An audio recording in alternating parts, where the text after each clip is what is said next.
बिस्मिल्लाहिर्रहमानिर्रहीम, अस्सलाम वालेकुम। 24/9 में खुश आमदीद। मैं हूँ आपके साथ सीमन हाशमी। अस्सलाम वालेकुम और मैं हूँ अबूज़र मुअज़्ज़म। आप सबको गुड मॉर्निंग। सीमन आपको गुड मॉर्निंग। फिलहाल चलते हैं हम प्रोग्राम के टॉप स्टोरीज की तरफ।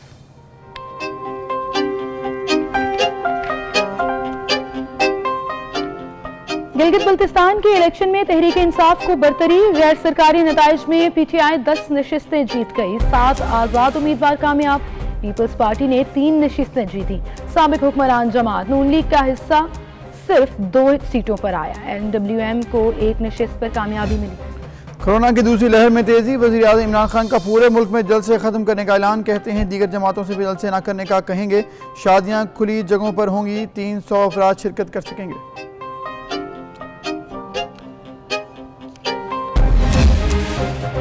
मुस्तफ़ा कमाल की MQM पाकिस्तान पर इल्जामात की बौछार। कहा खालिद मकबूल सदीकी भारतीय पासपोर्ट पर अमरीका गए। खालिद मकबूल सदीकी ने रॉ से मिलकर पाकिस्तान मुखालिफ बात की।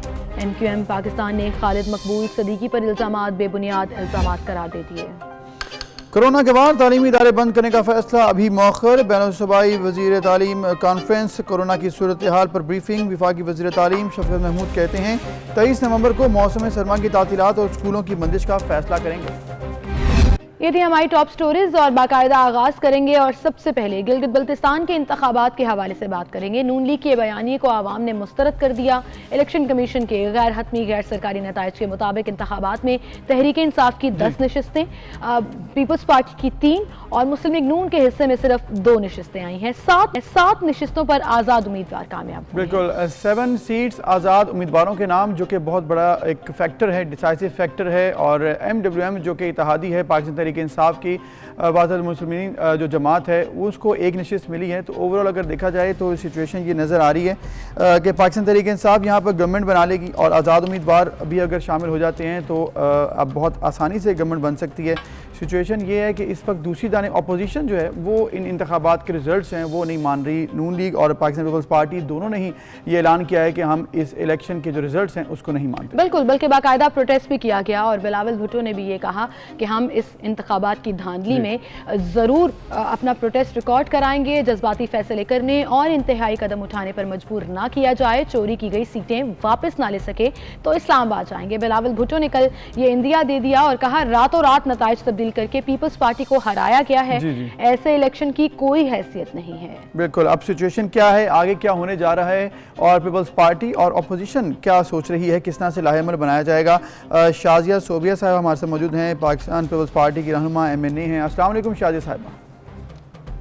अपना प्रोटेस्ट रिकॉर्ड कराएंगे, जज्बाती फैसले करने। और शाजिया साहिबा, जिस तरह से हम बात कर रहे हैं GB के इलेक्शंस की, जो कि हमने मुहिम कैंपेन्स देखी थी तब तो बहुत ज़्यादा हाइप थी। अब जो रिज़ल्ट आया है उसमें वो रिफ्लेक्शन नहीं नज़र आया। पीपल्स पार्टी को 3, नून लीग को 2। अपोजिशन ये कह रही है कि हम मान नहीं रहे इलेक्शन के रिजल्ट। अब क्या करने जा रही है अपोजिशन? थैंक यू जी, इतने इम्पोर्टेंट इशू पे बात करने के लिए आपने इनवाइट किया। सबसे पहली बात तो ये है कि आप ये देखें कि जो जितनी आबादी है गिलगित बल्तिस्तान और इतने इम्पोर्टेंट इलेक्शन में जो रिजल्ट्स हैं वो अभी तक मेरे ख्याल में इतने ज्यादा दिन गुजरने के बावजूद अभी तक रिजल्ट्स पूरे नहीं आए। और PPP के कैंडिडेट रात तक 400 वोट से लीड में थे और जीत रहे थे और सुबह होते ही वो 2 वोट से हार गए। तो देखें, ये चीज जो गवर्नमेंट या ये दावा कर रही है कि फेयर एंड फ्री इलेक्शंस हुए हैं, तो मेरे ख्याल में ये बिल्कुल झूठ है। ये मुझे लग रहा है कि ये 2018 के इलेक्शंस का एक सेकंड एपिसोड है जो गिलगित बल्तिस्तान में देखा गया है। जिस तरह से इनको फेडरल गवर्नमेंट थी कि वज़रा और मुशीर जाके वहां पे ऑफर्स कर रहे थे और लोगों को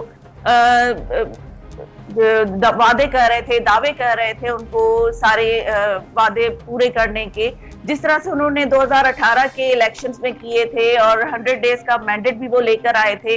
तो मेरे ख्याल में ये सारी चीजें वहां पे रिपीट हुई हैं। और जो complaints during election polling day पे भी इलेक्शन कमीशन को की गई थी, उस पे इलेक्शन कमीशन ने कोई एक्शन नहीं लिया। यहाँ तक कि जो हमारे पोलिंग एजेंट्स थे उनको भी बाहर निकाल के और उसके बाद जो है वो काउंटिंग की गई है। तो ये सारी चीजें कंप्लेंट्स लॉन्च हुई थी, वहां पे एक्शन क्यों नहीं हुआ और रिजल्ट्स जो है वो अब तक क्यों नहीं ऑफिशियली अनाउंस हुए हैं। तो ये सारी चीजें इस बयानिए को मुस्तरद करती हैं कि जी जो फेयर एंड फ्री इलेक्शन थे या करवाए गए हैं तो वो नहीं है। और इस बेस पे अगर हमें कोर्ट जाना पड़ा या हमें इसके लिए कोई धरना देना पड़ा या हमें बाहर निकलना पड़ा तो हम इसके लिए भी तैयार हैं, क्योंकि हम इलेक्शन एक्सपेक्टेशंस क्या थी पीपल्स पार्टी की कि कितनी सीटें गिलगित बल्तिस्तान से जीत जाएंगी, क्योंकि अभी तक जो रिजल्ट आए हैं गैर हतमी और गैर सरकारी हैं, लेकिन सिर्फ 3 नशिस्तें मिली। आपकी एक्सपेक्टेशंस? देखिए जी, जो चेयरमैन बिलावल भुट्टो जरदारी खुद वहां जाके देखें, बात ये नहीं है कि सीट्स कितनी मिली। आप ये देखें कि चेयरमैन बिलावल भुट्टो जरदारी साहब ने वहां बैठ के जिस तरह से कैंपेन की है, उनकी वजह से गिलगित बल्तिस्तान में दूसरे लोगों को भी आना पड़ा और वहां आके उन लोगों की जो अवाम है उन लोगों से, चाहे वो झूठे वादे ही थे लेकिन उनको करने पड़े। और ये चीजें एक तरह से ये है कि हमारे जो कैंडिडेट थे वो बहुत श्योर थे, उनको पूरा एतमाद था कि हम जीत जाएंगे और हमारी कैंपेन। आप ये देखें कि आप ये समझ रही हैं कि सारी सीटों पर आपको उम्मीद थी कि पीपल्स पार्टी क्लीन स्वीप करेगी? देखिए जी, जो अवाम जलसों में आ सकती है, क्या वो वोट देने नहीं आ सकती? लेकिन ऐसे होता है जलसे तो आप देखें ना, नून लीग के भी बड़े कामयाब रहे, पाकिस्तान तहरीक इंसाफ के जो लोकल आजाद उम्मीदवारों के बड़े बड़े जलसे थे। जी जी बिल्कुल, मैं यही कह रही हूँ। लेकिन एक फेडरल गवर्नमेंट, आपने माजी में आप देखें 2009 है, 2015 है, उसमें जो फेडरल गवर्नमेंट में हुकूमत जिनकी होती थी उनके ही सबसे ज्यादा सीट्स होती थी। लेकिन आप ये देखें कि फेडरल गवर्नमेंट में होते हुए भी पीटीआई को जो खैरात में सीटें मिली हैं या तो शाजिया साहिबा, यही पॉइंट है ना आपका कि देखें, आपकी जब पीपल्स पार्टी गवर्नमेंट थी तो आपको मेजोरिटी मिली 2009 में, 15 में नून लीग को मेजोरिटी मिली। इस बार पाकिस्तान तहरीक इंसाफ की गवर्नमेंट थी लेकिन मेजोरिटी नहीं मिली है, सिर्फ 10 सीटें हैं। तो फिर वो तो ये कहते हैं कि हम लोगों को अगर धांधली करवानी होती तो हम सीट्स सिंपल मेजोरिटी तो एटलीस्ट ले लेते।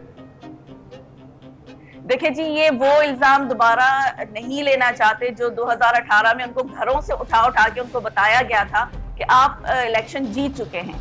तो वो चीजें जो है इनके ऊपर पहले से ही लेबल्ड हैं, तो इसलिए वो शायद इस चीज से अपने आप को दूर रखने के लिए उन्होंने इस तरह से किया है। लेकिन जो हमारे, आप खुद देखें कि जो एक कैंडिडेट 400 वोट से जीत रहे थे, सुबह होते ही 2 वोट से वो कैसे हार सकते हैं? राइट, लेकिन रिकाउंट की बात की जा रही है। ये कहा जा रहा है चीफ इलेक्शन कमिश्नर की तरफ से कि रिकाउंट हम कैमरा के सामने दोबारा से करवा लेते हैं, जहां जहां पर पोलिंग हुई है वहां पर रिकाउंट दोबारा से कैमरा के सामने सबके सामने हो जाएगा। आप उस पर क्या कहेंगी? देखिए जी, अब तो बहुत सारी, अब माजी में आप देख लें 2018 के इलेक्शन में बहुत सारी चीजें ऐसी थी जो रिपीट भी हुई और जो हमने रिजल्ट्स कहे थे वो उन्होंने बहुत देर तक, बल्कि नहीं, उन्होंने दोबारा से रिकाउंटिंग की। और बहुत सारी चीजें ऐसी थी जहां पे कैंडिडेट, विनिंग कैंडिडेट जो थे उनको हरा के और दूसरे सिलेक्टेड लोगों को लाया गया था। अगर यहाँ पे रिकाउंटिंग होती है और हमारे कैंडिडेट जो अभी तक कॉन्फिडेंट हैं कि हम लोग जीत चुके हैं, तो वो मेरे ख्याल में 400 वोट की लीड वाले 2 वोट से तो हारने से रहे। तो अगर रिकाउंटिंग होती है और जिस तरह से चेयरमैन बिलावल भुट्टो जरदारी साहब ने कहा है कि हमारी रिकाउंटिंग हो वोट्स की, तो उसके बाद ही देखा जा सकता है कि आगे का लाए अमल क्या हो। यानी कि आपका पहला मुतालिबा यही है कि रिकाउंटिंग की जाए, क्योंकि जब धांधली का इल्जाम लगाया जाता है तो फिर सबूतों की बात भी होती है कि आपके पास सबूत क्या हैं। फिर जब अदालत जाया जाता है तो ये बयानात और इस तरह हुआ था तो ऐसे हुआ था, ये तो वहां नहीं चलेगा। तो सबूत किस तरह से प्रिपेयर किए जा रहे हैं? अगर आपने अगला लाया अमल अदालत ही जाना है प्रोटेस्ट के साथ साथ, कुछ इस हवाले से आप कहेंगी? ये रिजल्ट्स पे ही डिपेंड करना है। जब रिकाउंटिंग होगी, जब रिजल्ट्स आएंगे, उस पे ही। अब ये देखें ना कि 2018 के इलेक्शंस में कितने पोलिंग स्टेशंस पे फॉर्म 45 दिया गया है। बहुत सारे इलेक्शन पोलिंग स्टेशंस थे जहां पे फॉर्म 45 नहीं दिया गया था। तो अब यही डिपेंड करता है रिकाउंटिंग पे, और जो हमने हमारी डिमांड है वो अगर पूरी हो जाती है तो पॉसिबिलिटी है कि जो जिन लोगों को जबरदस्ती हराया गया है वो उनका जीतने के इम्कानात ज्यादा हो। ठीक, राइट। सही, बहुत शुक्रिया शाजिया सोबिया साहिबा, आपने हमें आगाह किया अपनी तमाम तहफ़्फ़ुज़ात से जो कि पाकिस्तान पीपल्स पार्टी को हैं। और ऑब्वियसली जो कि लूजिंग पोजीशन में पार्टीज होती हैं उनको तहफ़्फ़ुज़ात तो होते हैं, ये रूटीन मैटर है, तो हमेशा से हमने देखा है। लेकिन अगर इट्स अ वेरी जिसे कहते हैं ना, बड़ी सीरियस और बड़ी फेयर डिमांड है कि आप रिकाउंटिंग करा लें। लेकिन अगर जिस तरह से आपने कहा है कि अगर हमारे पास यहाँ पर इनके पास सबूत नहीं है तो फिर ये इलेक्शन के ऊपर क्वेश्चन जो है वो फिर हो जाएगा कि सिर्फ एक तरीकाकार के तहत ही बस इल्जाम लगा देंगे, क्योंकि अगर ये तमाम रिकाउंट हो जाता है, इलेक्शन कमीशन के ऑफिस में दोबारा से रिकाउंट होता है और ओपन बैलेटिंग हो जाती है, तो फिर तो मेरा ख्याल है वो जो कन्फ्यूजन थी वो दूर हो जाएगी। बिल्कुल सही। इसी के साथ हम एक ब्रेक ले लेते हैं, दोबारा हाजिर होंगे।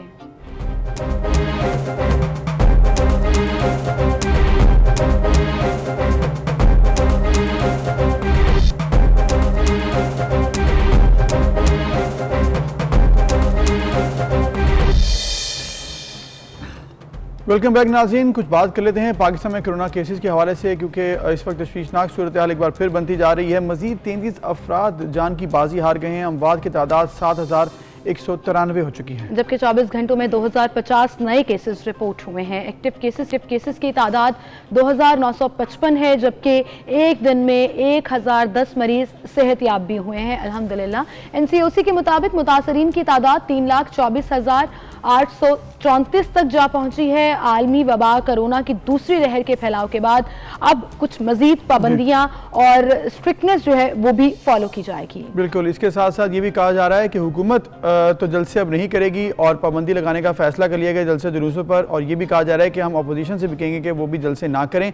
शादी हॉल्स में भी तकारीब 300 से ज़्यादा अफराद से ज़्यादा शिरकत नहीं कर सकेंगे और ये ओपन होंगी। इंडोर्स जो है तकारीब बंद कर दी गई हैं। इसके अलावा स्कूल्स कॉलेजेस के हवाले से भी कि वो खुले रखने हैं या नहीं, वो आइंदा हफ्ते फैसला किया जाएगा। बिल्कुल, इस्लामाबाद में मीडिया को ब्रीफिंग भी दी और वज़ीर आज़म पाकिस्तान इमरान खान ने यह कहा कि मसाजिद, फैक्ट्रियों, दुकानों में SOPs पर अमल करना लाजिम होगा, जबकि स्कूलों को बंद करने से मुतालिक हतमी फैसला एक हफ्ते के बाद होगा। और कल मीटिंग भी हुई, तमाम स्कूल जो थिंक टैंक्स थे उन्होंने मिलकर जो है ये एक इजलास भी किया और 23 नवंबर तक मौखिर भी कर दिया कि उसके बाद देखा जाएगा कि किस तरह से स्टूडेंट्स को छुट्टियां देनी है या नहीं देनी, सर्दियों की छुट्टियों के साथ मिला के कोरोना की छुट्टियां देनी है या नहीं। लेकिन वज़ीर आज़म ने यह कहा कि 10 दिन में कोरोना केसेस 4 गुना बढ़ गए हैं, एहतियात ना की गई तो अस्पताल मरीजों से भर जाएंगे। बिल्कुल, एक बार फिर वही सिचुएशन हो सकती है कि जब अस्पतालों में मरीज ज़्यादा हों और पेशेंट्स को देखने के लिए अमला कम हो, बेड्स कम हो, सहूलियात कम हो। खुदा न खास्ता इस तरह से दोबारा हुआ तो फिर हम इन हालात का काबू नहीं कर सकेंगे, इन हालात को। तो अभी ही वक्त है कि आप SOPs को फॉलो करें, जो भी SOPs हैं यही वक्त उन्होंने कहा सब ने आने वाले दिनों में एहतियात करनी है और इसके साथ साथ हमें अपनी मईशत को भी बचाना है। मईशत के हवाले से भी एक चीज़ ओपन कर दी गई है कि वो कहा है कि लॉकडाउन की तरफ अभी हम नहीं जा रहे, क्योंकि एक दफ़ा फिर लॉकडाउन किया गया तो मईशत बुरी तरह मुतासर हो सकती है, लेकिन SOPs और सख्ती ज़रूर की जाएगी। बिल्कुल, इंडिया की मिसाल दी उन्होंने कि इंडिया ने जो एक प्रोलॉन्ग लॉकडाउन किया था वो अब तक उसके मुआशी बहरान से नहीं निकल पा रहा। हमें फैक्ट्रियां और दुकानें बिल्कुल बंद नहीं करनी, लेकिन कारोबार में SOPs को पाबंद जरूर कराना है। टाइगर फोर्स अपने मोबाइल फोन से हमें बताएगी कि कौन से SOPs फॉलो किए जा रहे हैं, कौन सी जगह पर SOPs फॉलो किए जा रहे हैं। फिर सारे मुल्क में उन्होंने कहा कि अपने जलसे हमने खत्म कर दिए हैं। बाकी भी सब यही कहेंगे, स्पेशली वो इनडायरेक्टली और डायरेक्टली ऑपोजिशन को कहना चाह रहे थे कि जलसे और जुलूस ना करें। कोरोना वायरस के बढ़ते हुए केसेस के पेश नज़र 21 नवंबर को जो रक्षई में आवामी इज्तिमा था वो भी मनसूख करने का फैसला किया। और इसके साथ साथ इक़्तिसादी जोन की इफ्तिताही तकरीब जो है उसमें भी वज़ीर-ए-आज़म शिरकत करना थी, अब ये भी नहीं होगी। और अब सिचुएशन ये है कि जी कोरोना के केसेस वहाँ जहाँ पर बढ़ रहे हैं तो जो परसेंटेज है वो भी अगर हम बता दें 6.97% जो है वो हो चुकी है पॉजिटिव पेशेंट्स की, यानी कि टोटल पॉजिटिव 2050 और टेस्ट किए गए 29,378। तो रेशो एक बार फिर 6.978 है जो कि कल 7.2 थी। तो मतलब ये इसके अराउंड जो चल रही है ज़्यादा कर रही है, मतलब आगे पीछे हो रही है, क्योंकि कभी ये 2 से नीचे आ गई थी, लेकिन ये तशवीशनाक है अब वो 7 और 6 को टच कर रही है। अब इसके साथ साथ आप ये भी देखें कि कोरोना ने बहुत से सियासी शख्सियात को भी अपने लपेट में ले लिया, जिसमें वज़ीर आला सिंध का कोरोना टेस्ट पॉजिटिव आया, मुराद अली शाह ने खुद को क्वारंटीन कर लिया। रुकने सिंध असम्बली अगर शर्जील इनाम मेमन की बात करें, फिर सूबाई वजीर जाम अकरमुल्लाह धारियों की बात करें तो उनका कोरोना टेस्ट भी पॉजिटिव आया। बिल्कुल, और इसके साथ एडिशनल चीफ सेक्रेटरी दाखिला मोहम्मद उस्मान चाचड़ भी कोरोना में मुब्तला हो गए। फारूक सत्तार के बाद उनकी अहलिया अफशान सत्तार को भी कोरोना हो चुका है। तो ऑब्वियसली अब ये हम देखें देखते हैं कि जैसे जैसे SOPs की खिलाफ वर्जी हो रही है, वहीं पर जहाँ पर ये मीटिंग्स होती हैं, ऑफिशियल्स की मीटिंग्स होती हैं, तो वहाँ पर भी केसेस इस तरह से बढ़ रहे हैं, क्योंकि ऑब्वियसली अब कोरोना बढ़ रहा है तो कहीं पर भी जा सकता है। मुझे लगता है हम ना बीच में बहुत लीनियंट हो गए। जब हमारी तारीफ होना शुरू हुई, कोरोना केसेस कम होना शुरू हो गए, हम इतने इजी और लीनियंट हो गए कि अब दोबारा शायद हम मेंटली तैयार ही नहीं है कि हमें इसको दोबारा से उसी नौयत पे लेकर आना है, उतनी ही सीरियसली SOPs को फॉलो करना है ताकि हम इसकी सेकंड वेव का भी मुकाबला कर सकें। बिल्कुल। अब जो हमारे शहरी हैं वो SOPs की किस कदर खिलाफ वर्जी कर रहे हैं और कौन फॉलो कर रहा है, ये चीज़ बड़ी ज़रूरी है, क्योंकि हमने देखा है ओवरऑल अगर हम मार्केट्स में, बाज़ारों में देखते हैं तो मैंने देखा है कि लोग मास्क पहनते हैं, तो वही हम लोग पहले ही बात करते हैं, मास्क को नीचे रखा होता है। हाँ। और सैनिटाइजर यूज़ नहीं करते, गले भी मिल रहे होते हैं, अक्सर मैंने बाज़ारों में लोगों को वेलकम करते देखा। तो ये चीज़ जो है ना बड़ी क्वेश्चनेबल है कि इसको कैसे मेक श्योर किया जाए कि ऐसा ना हो। बिल्कुल। तो सबसे पहले हम रुक करते हैं मुल्तान का और देखते हैं कि मुल्तान के शहरी SOPs को फॉलो कर रहे हैं या नहीं। कोरोना मैं समझता हूँ कि इधर तो नहीं है, गैर मुल्क का तो मुझे अंदाज़ा नहीं है, लेकिन इधर हमारे इर्द गिर्द मुझे लगता है नहीं है। ये एक सियासी पॉलिसी है जिस पर अमल दरामद किया, लोगों के अंदर एक दबाव की लहर बिठाई जा रही है और लोगों में हंगामी हालात पैदा किए जा रहे हैं। सर देखा जाए तो 50% कोरोना है और 50% आप लगा लें कि कई लोगों ने इशू बनाया हुआ है ज़्यादा।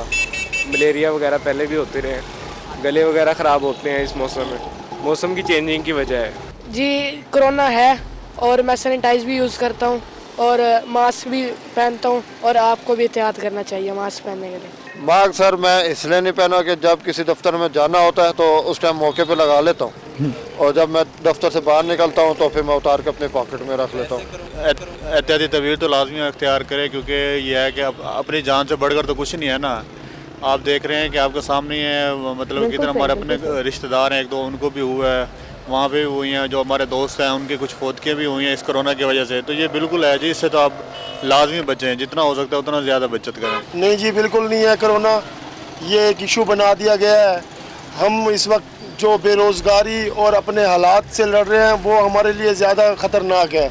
कोरोना जो है ना, ये इन्होंने एक गवर्नमेंट की एक ऐसी पॉलिसी बन गई है जिसमें पूरी दुनिया का नाम लिया जा रहा है और हमें जो है ना कारोबार और हमें रोजगार की तरफ से हमें पीछे किया जा रहा है। अफसोस होता है जो लोग इस तरह की बातें करते हैं, ऑल्दो उसकी बात सुन के मुझे आई कुड फील कि वो क्या कहना चाह रहे थे, बट गवर्नमेंट की पॉलिसी है, कोरोना है ही नहीं, गैर मुल्की चीज है, मतलब मेरा दिल करता है मैं दीवार में जाके सर मारूं कि ये लोग कौन है। 50% कोरोना है, 50% नहीं है। आपके पास ये डेटा कहां से आया, प्लीज मुझे बता दें। और इसके अलावा ये सिर्फ यहाँ का मामला नहीं, पूरी दुनिया में, अमेरिका में ऐसे लोग हैं जो कहते हैं कोरोना नहीं है और ये साजिश है, तो ये तो एक गलत ऑब्वियसली। एक साल बीच में जो कह रहे थे कि हमारे रिश्तेदारों में भी हुआ है, हमारी दोस्तों में भी हुआ है, ये वही बात है कि खुदा ना खास्ता जब तक हम इसे देख ना लें तब तक यकीन नहीं आता। हमारी एक साइकी होती है, इसी तरह लोग करते हैं कि जब आपके इर्द गिर्द आएगा तभी आपको होगा। और एक और बच्चे के लिए शाबाश है, इस बच्चे ने बड़ी अच्छी बात की। इन साहब ने जो बात की ना वो बड़ी क्वेश्चनएबल थी। उन्होंने कहा दफ्तर में जाके मैं लगा लेता हूँ, बाहर निकल के मैं जेब में डाल लेता हूँ मास्क।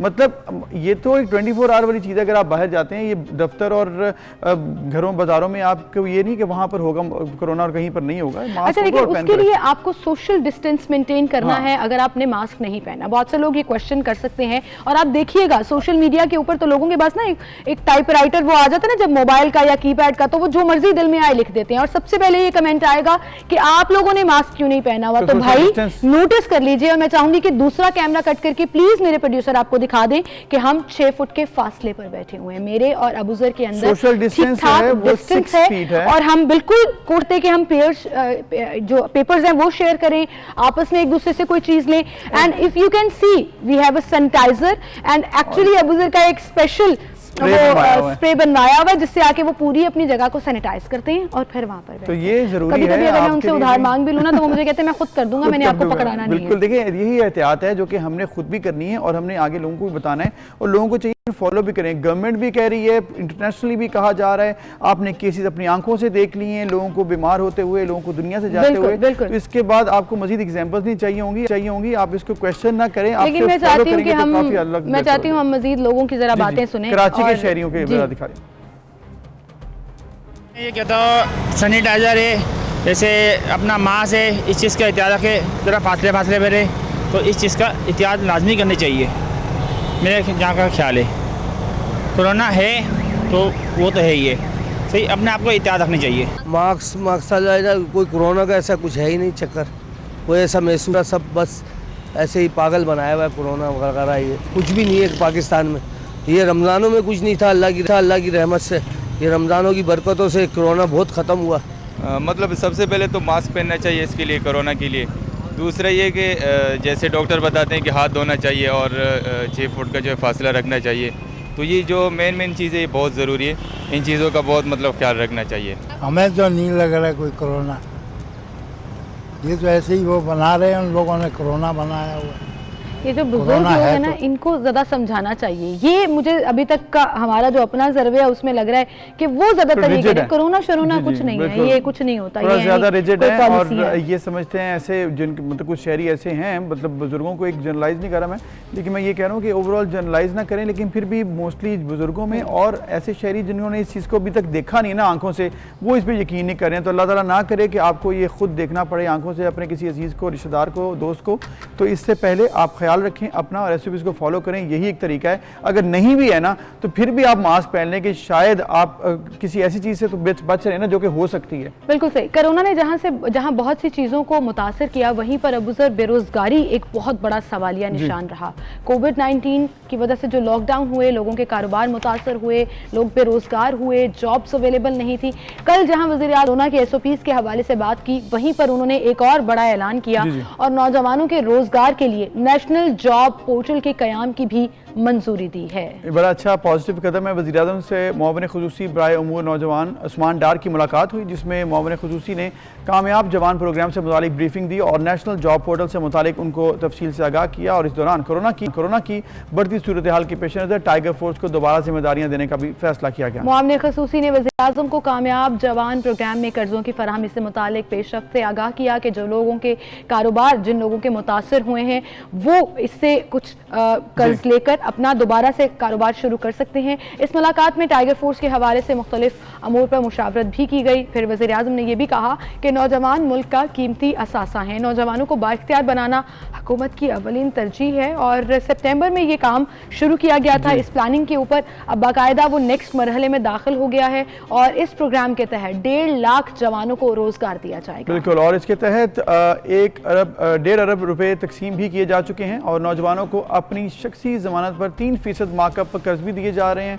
और गुजरात, गुजरांवाला, सियालकोट के ताजरों को हर मुमकिन मुआवनत भी फराहम की जाएगी, ऐसा भी कहा गया। बिल्कुल, तो ये एक कामयाब प्रोजेक्ट है गवर्नमेंट का और मैं समझती हूँ कि अगर नौजवानों को स्टार्टअप के लिए ही सिर्फ इतनी सी सपोर्ट फराहम कर देंगे तो वो पोटेंशियल और वो जो डिटर्मिनेशन अगर हमारे नौजवान दिखाएं तो वो खुद ब खुद अपनी कारोबार को सेटअप करके ना सिर्फ एक्सेल करेंगे बल्कि उसको मजीद आगे। बिल्कुल, इसमें कोई शक नहीं है। अभी एक ब्रेक लेते हैं, फिर मिलेंगे।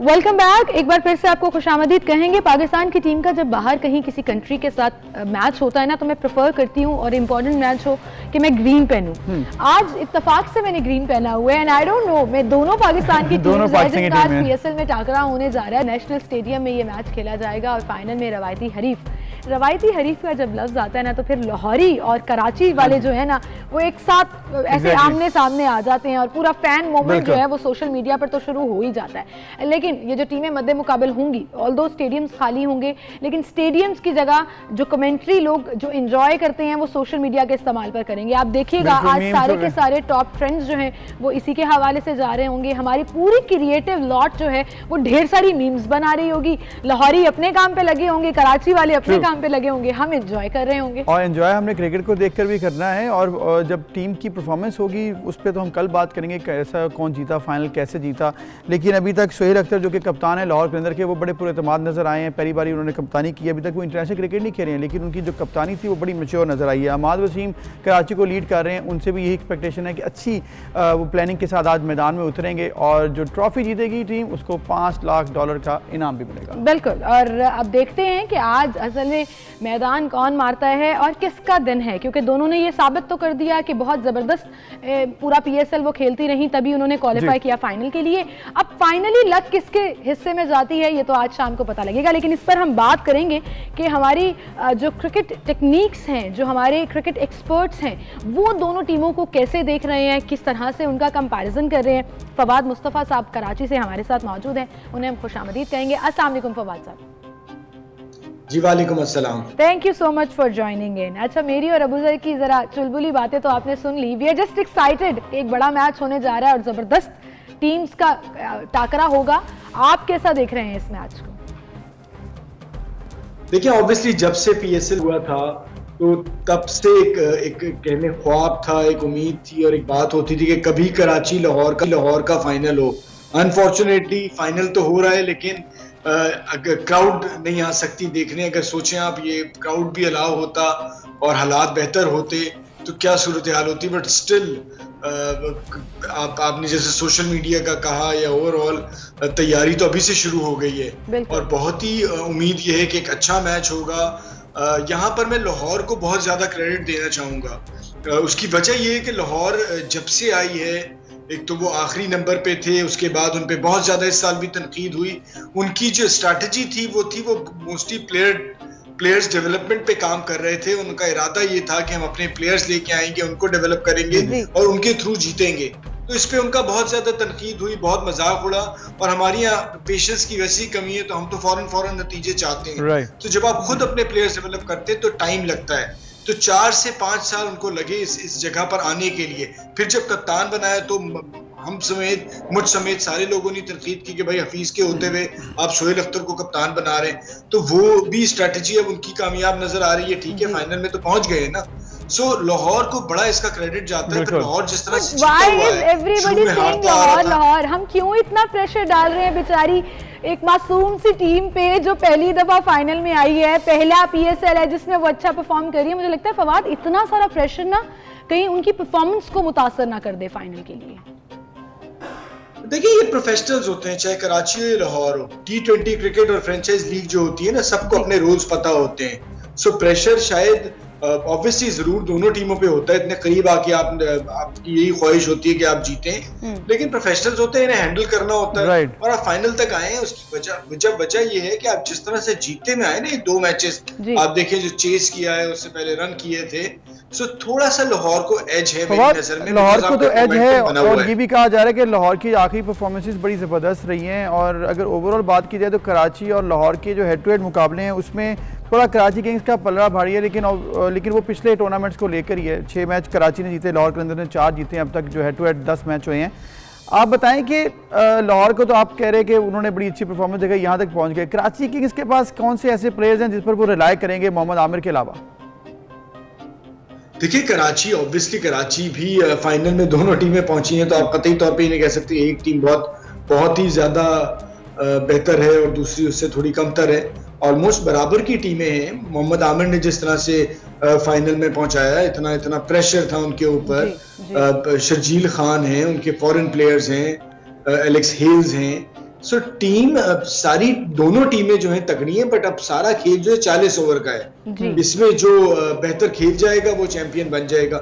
जो अच्छी बात मुझे लगी लाहौर कलंदर के हवाले से वो ये कि लाहौर कलंदर अब एक ब्रांड बन गया है। और मैं आपको बता दूं, मैं कराची में बेस्ड हूँ। हम खेलों जैसे माशरे में बाकी जगहों पे भी तासुब है, खेलों में भी रहता है। मैंने पहली बार जिंदगी में लाहौर के नाम से आई हुई टीम की कराची में इतनी सपोर्ट देखी है। उसकी वजह ये है कि उनके ओनर्स राना साहब और जिस तरह से पाकिस्तान के लड़कों को अपॉर्चुनिटी दी है, सो उनकी इवन कराची में भी ठीक ठाक सपोर्ट है। बिल्कुल सही। अच्छा, लेकिन फवाद थोड़ा सा ये भी बताइएगा कि कराची को क्या डीन जॉन्स के ना होने पर कुछ ड्रॉबैक होगा उनके लिए कुछ, क्योंकि वसीम अक्रम ने भी ये कहा कि हम उन्हें मिस कर रहे हैं, लेकिन अब चूंकि ऑब्वियसली वो उनको लेकर चल रहे हैं कराची की टीम को, यहाँ लाहौर की टीम को आकिब जावेद, तो कहीं ये आपको लगता है कि उनके लिए कुछ ये मिसिंग पॉइंट होगा डीन जॉन्स के ना होने का किंग्स को? देखिए, तो एक मोटिवेशन है टीम में, प्लेयर्स में कि हम जीतना चाहते हैं अपने कोच के लिए। हमारे कोच थे जो अब दुनिया में नहीं रहे, इसी टूर्नामेंट के दौरान उन्होंने कोच किया था और अब आप फाइनल में पहुंच रहे हैं। सो एक मैच में ऐसे इतनी कोई स्ट्रैटेजी, अब आप फाइनल में भी पहुंच गए, जरूर थोड़ा बहुत तो फर्क पड़ता है, बट ऐसा इतना बड़ा कोई इम्पैक्ट नहीं आता। बल्कि थोड़ा सा मैं तो समझता हूँ कि ज्यादा लड़के जान मारेंगे, ज्यादा अग्रेसिव होकर खेलेंगे, ज्यादा प्लानिंग से खेलेंगे। अच्छा, प्लानिंग की आप बात कर रहे हैं कि एक तो आ जाता है, एंथुसियाज्म तो नजर आ रहा है, दोनों टीम्स में नजर आ रहा है, लेकिन प्लानिंग की बात करें तो लाहौर कलंदर्स को आप क्या देखते हैं, किस तरफ से वो अपना ट्रम्प कार्ड कौन हो सकता है? क्योंकि अगर बैटिंग पहले करते हैं तो क्या स्ट्रेटजी होगी, बॉलिंग पहले करते हैं तो किसको बॉलिंग करवाएंगे पहले, कुछ चेंजेस आप एक्सपेक्ट कर रहे हैं आज? देखिए, हमने अभी जो 3 मैचेस हुए जो देखे, एक में तो ये हुआ कि जी 141 पे भी जो था वो सुपर ओवर हो गया, लेकिन लाहौर ने एक में 170 चेस किए, फिर दूसरे में 180 बनाए। तो इस लिहाज से उन्होंने दोनों काम किए हैं, उन्होंने चेस भी किया हुआ है, पहले भी बारी की हुई है जी। दूसरा ये कि पहला मैच जो था लाहौर का, उसमें ड्यू फैक्टर काफी सारा था, बट आज ठंड थोड़ी सी बढ़ गई है कराची में, सो जरूर ये एक रोल प्ले करेगी। और मेरे ख्याल से अब मुझे नहीं लगता कि वो ड्यू फैक्टर इतना ज्यादा रहेगा। सो फाइनल मैच है, प्रेशर मैच है, आई बिलीव कि अगर जैसा कि नजर आ रहा है ड्यू फैक्टर नहीं होता, पहले टॉस जीते और पहले बारी करें। बिल्कुल सही। और कराची किंग्स के लिए आप क्या समझते हैं कि अच्छी स्ट्रेटजी क्या होगी? पहले बैटिंग अगर करते हैं तो किसको आना चाहिए? कौन से ऑर्डर्स हैं जो पिछले मैच में उन्होंने थोड़ा सा खराब कर दिया, अब उनको बेहतर करने की जरूरत है फाइनल के लिए, आपकी एक्सपर्ट ओपिनियन में? देखिए, ऊपर से रन करने पड़ेंगे, उनके ऊपर से रन नहीं हुए। शर्जील को परफॉर्म करना पड़ेगा जी। वो एक ऐसा प्लेयर है जिस पे वो डिपेंड करते रहे हैं, उसने मैचेस भी पीएसएल में जितवाए हैं उन्हें। ऊपर से अगर रन हो जाते हैं तो काफी प्रेशर शिफ्ट हो जाता है। जो सर्कल के जो 6 ओवर्स होते हैं उनका बहुत बड़ा एक रोल होता है। अगर आप उधर 2-3 विकेटें गवा दें या फिर आप 50-60 रन कर दें तो अगली टीम पे प्रेशर आ जाता है। तो ऊपर वाले प्लेयर्स को रन करना होगा दोनों तरफ से। अच्छा, रन्स की आप बात कर रहे हैं, वो मेरे ख्याल से उनके लिए भी यही होगी। जी जी, उनकी भी यही है, लेकिन रन्स की आपने बात की कि परफॉर्म करना होगा। बेन डंग का बड़ा जिक्र रहा जब हम पूल मैचेस हो रहे थे, तो बेन डंग ने बड़ी परफॉर्मेंस दिखाई थी, लाहौर कलंदर्स को आगे पहुंचाने में बड़ा किरदार रहा। ये 2 मैचेस में वो ऑफ कलर नजर आए हैं, क्या वजह? कराची की पिच उनको सूट नहीं कर रही या फिर कुछ वो उस मूड में नजर नहीं आ रहे, उस फ्लो में नहीं है? देखिए, बेन डंग जो देखा गया था पीएसएल में, इसी पीएसएल के दौरान, कि स्पिनर्स को बहुत ही अच्छा और बहुत ही तगड़ा खेलते हैं और उस वक्त फॉर्म लगी हुई थी। अब पीएसएल एक तरह से समझे कि जी नए सिरे से शुरू हुआ, तो ऑब्वियसली उम्मीद है कि वो बेहतर खेल करेंगे, बेहतर खेलेंगे, फाइनल है। लेकिन स्पिनर्स पे वो काफी तगड़े हैं और हो सकता है कि कराची के भी जो स्पिनर्स हैं उनके आगे वो इमाद हो गए, और भी स्पिनर्स हैं उनके आगे वो बेहतर खेल पेश करें। आई एक्सपेक्ट कि बेन डंग जो हैं वो आज शायद बेहतर खेल पेश करें, लेकिन जो उनकी फॉर्म लगी हुई थी उस टाइम में अब में तकरीबन 8 से 7-8 महीने का फर्क है। आप क्या समझते हैं, कलंदर्स की बॉलिंग स्ट्रांग है या बैटिंग, और किंग्स की बॉलिंग स्ट्रांग है या बैटिंग? क्योंकि हमने देखा है कि बैटिंग तो चले हम बात करते ही रहते हैं, लेकिन बॉलिंग इस दफा बड़े, मतलब हारिस रऊफ को आप देखें, बड़ा हीरा निकल के आया मैं कहूंगी। फिर आप देखें बॉलिंग, मुझे लगता है कि दोनों टाइम क्या ना टाकरा होगा, जैसे शाहीन आफरीदी है एक तरफ मोहम्मद आमिर है। सो ये आपको क्या लगता है, किस टीम का कौन सा पलड़ा ज्यादा भारी है? देखिए, बॉलिंग का लाहौर को थोड़ा सा एज है, बट ओवरऑल अगर आप मुझे पूछेंगी तो मैं इस वक्त या ये नहीं कह सकता कि कौन सी टीम जीत जाएगी गारंटी के साथ, ये श्योरिटी के साथ। दोनों टीमें फाइनल में पहुंची हैं। उस दिन का बहुत इंपॉर्टेंट एक वो होता है, टॉस बहुत इंपॉर्टेंट होता है। ये सारी चीजें जो है वो बड़ा उसके ऊपर बड़ा डिपेंड करता है। लेकिन Fawad, what is your gut feeling? देखिए, मुझे सिर्फ इसलिए गट फीलिंग लाहौर की आ रही कि एक मोमेंटम बना हुआ है, वो जीतते चले आ रहे हैं। तो इस वजह से मुझे लग रहा है कि वो अच्छी पोजीशन में है कि ये, और प्लस लक भी नजर आ रही है। आप देखें ना जिस तरह से वो टूर्नामेंट में आए, जिस तरह से हारे और उसके बाद फिर जीते और फिर जीतने शुरू हो गए, तो उस वजह से थोड़ा सा एज मुझे लग रहा है कि शायद किस्मत की देवी भी मेहरबान है। राइट, किस्मत की देवी मेहरबान है, फ्लो में भी हैं और इसके साथ साथ लक फैक्टर भी लाहौर कलंदर के साथ है, लेकिन कराची की टीम भी बड़ी स्ट्रॉन्ग है और अच्छे नंबर्स पे वो आई है, पहले भी वो बड़ा अच्छा परफॉर्म करती रही है, तो दोनों ही अच्छी टीमें, लेट्स होप कि एक अच्छा मैच हो जाए। कराची के पास भी बड़े स्ट्रॉन्ग पिलर्स हैं, बाबर आजम है, मोहम्मद आमिर है, Fawad, thank you so much जी। आज देखते हैं फिर मैच के साथ आपको जश्न मनाता है और कल सुबह हम उसको सेलिब्रेट कर रहे हैं, सेलिब्रेट करेंगे कि कौन जीता और कैसे जीता, किसकी गलती थी और किसकी बेहतरीन परफॉर्मेंस थी, ये तो कल बात कर सकते हैं। आज तो हम क्या ही कर सकते हैं, कौन अच्छा कर सकते हैं। बिल्कुल, इसी के साथ हम एक ब्रेक की तरफ चलते हैं, फिर हाजिर होंगे।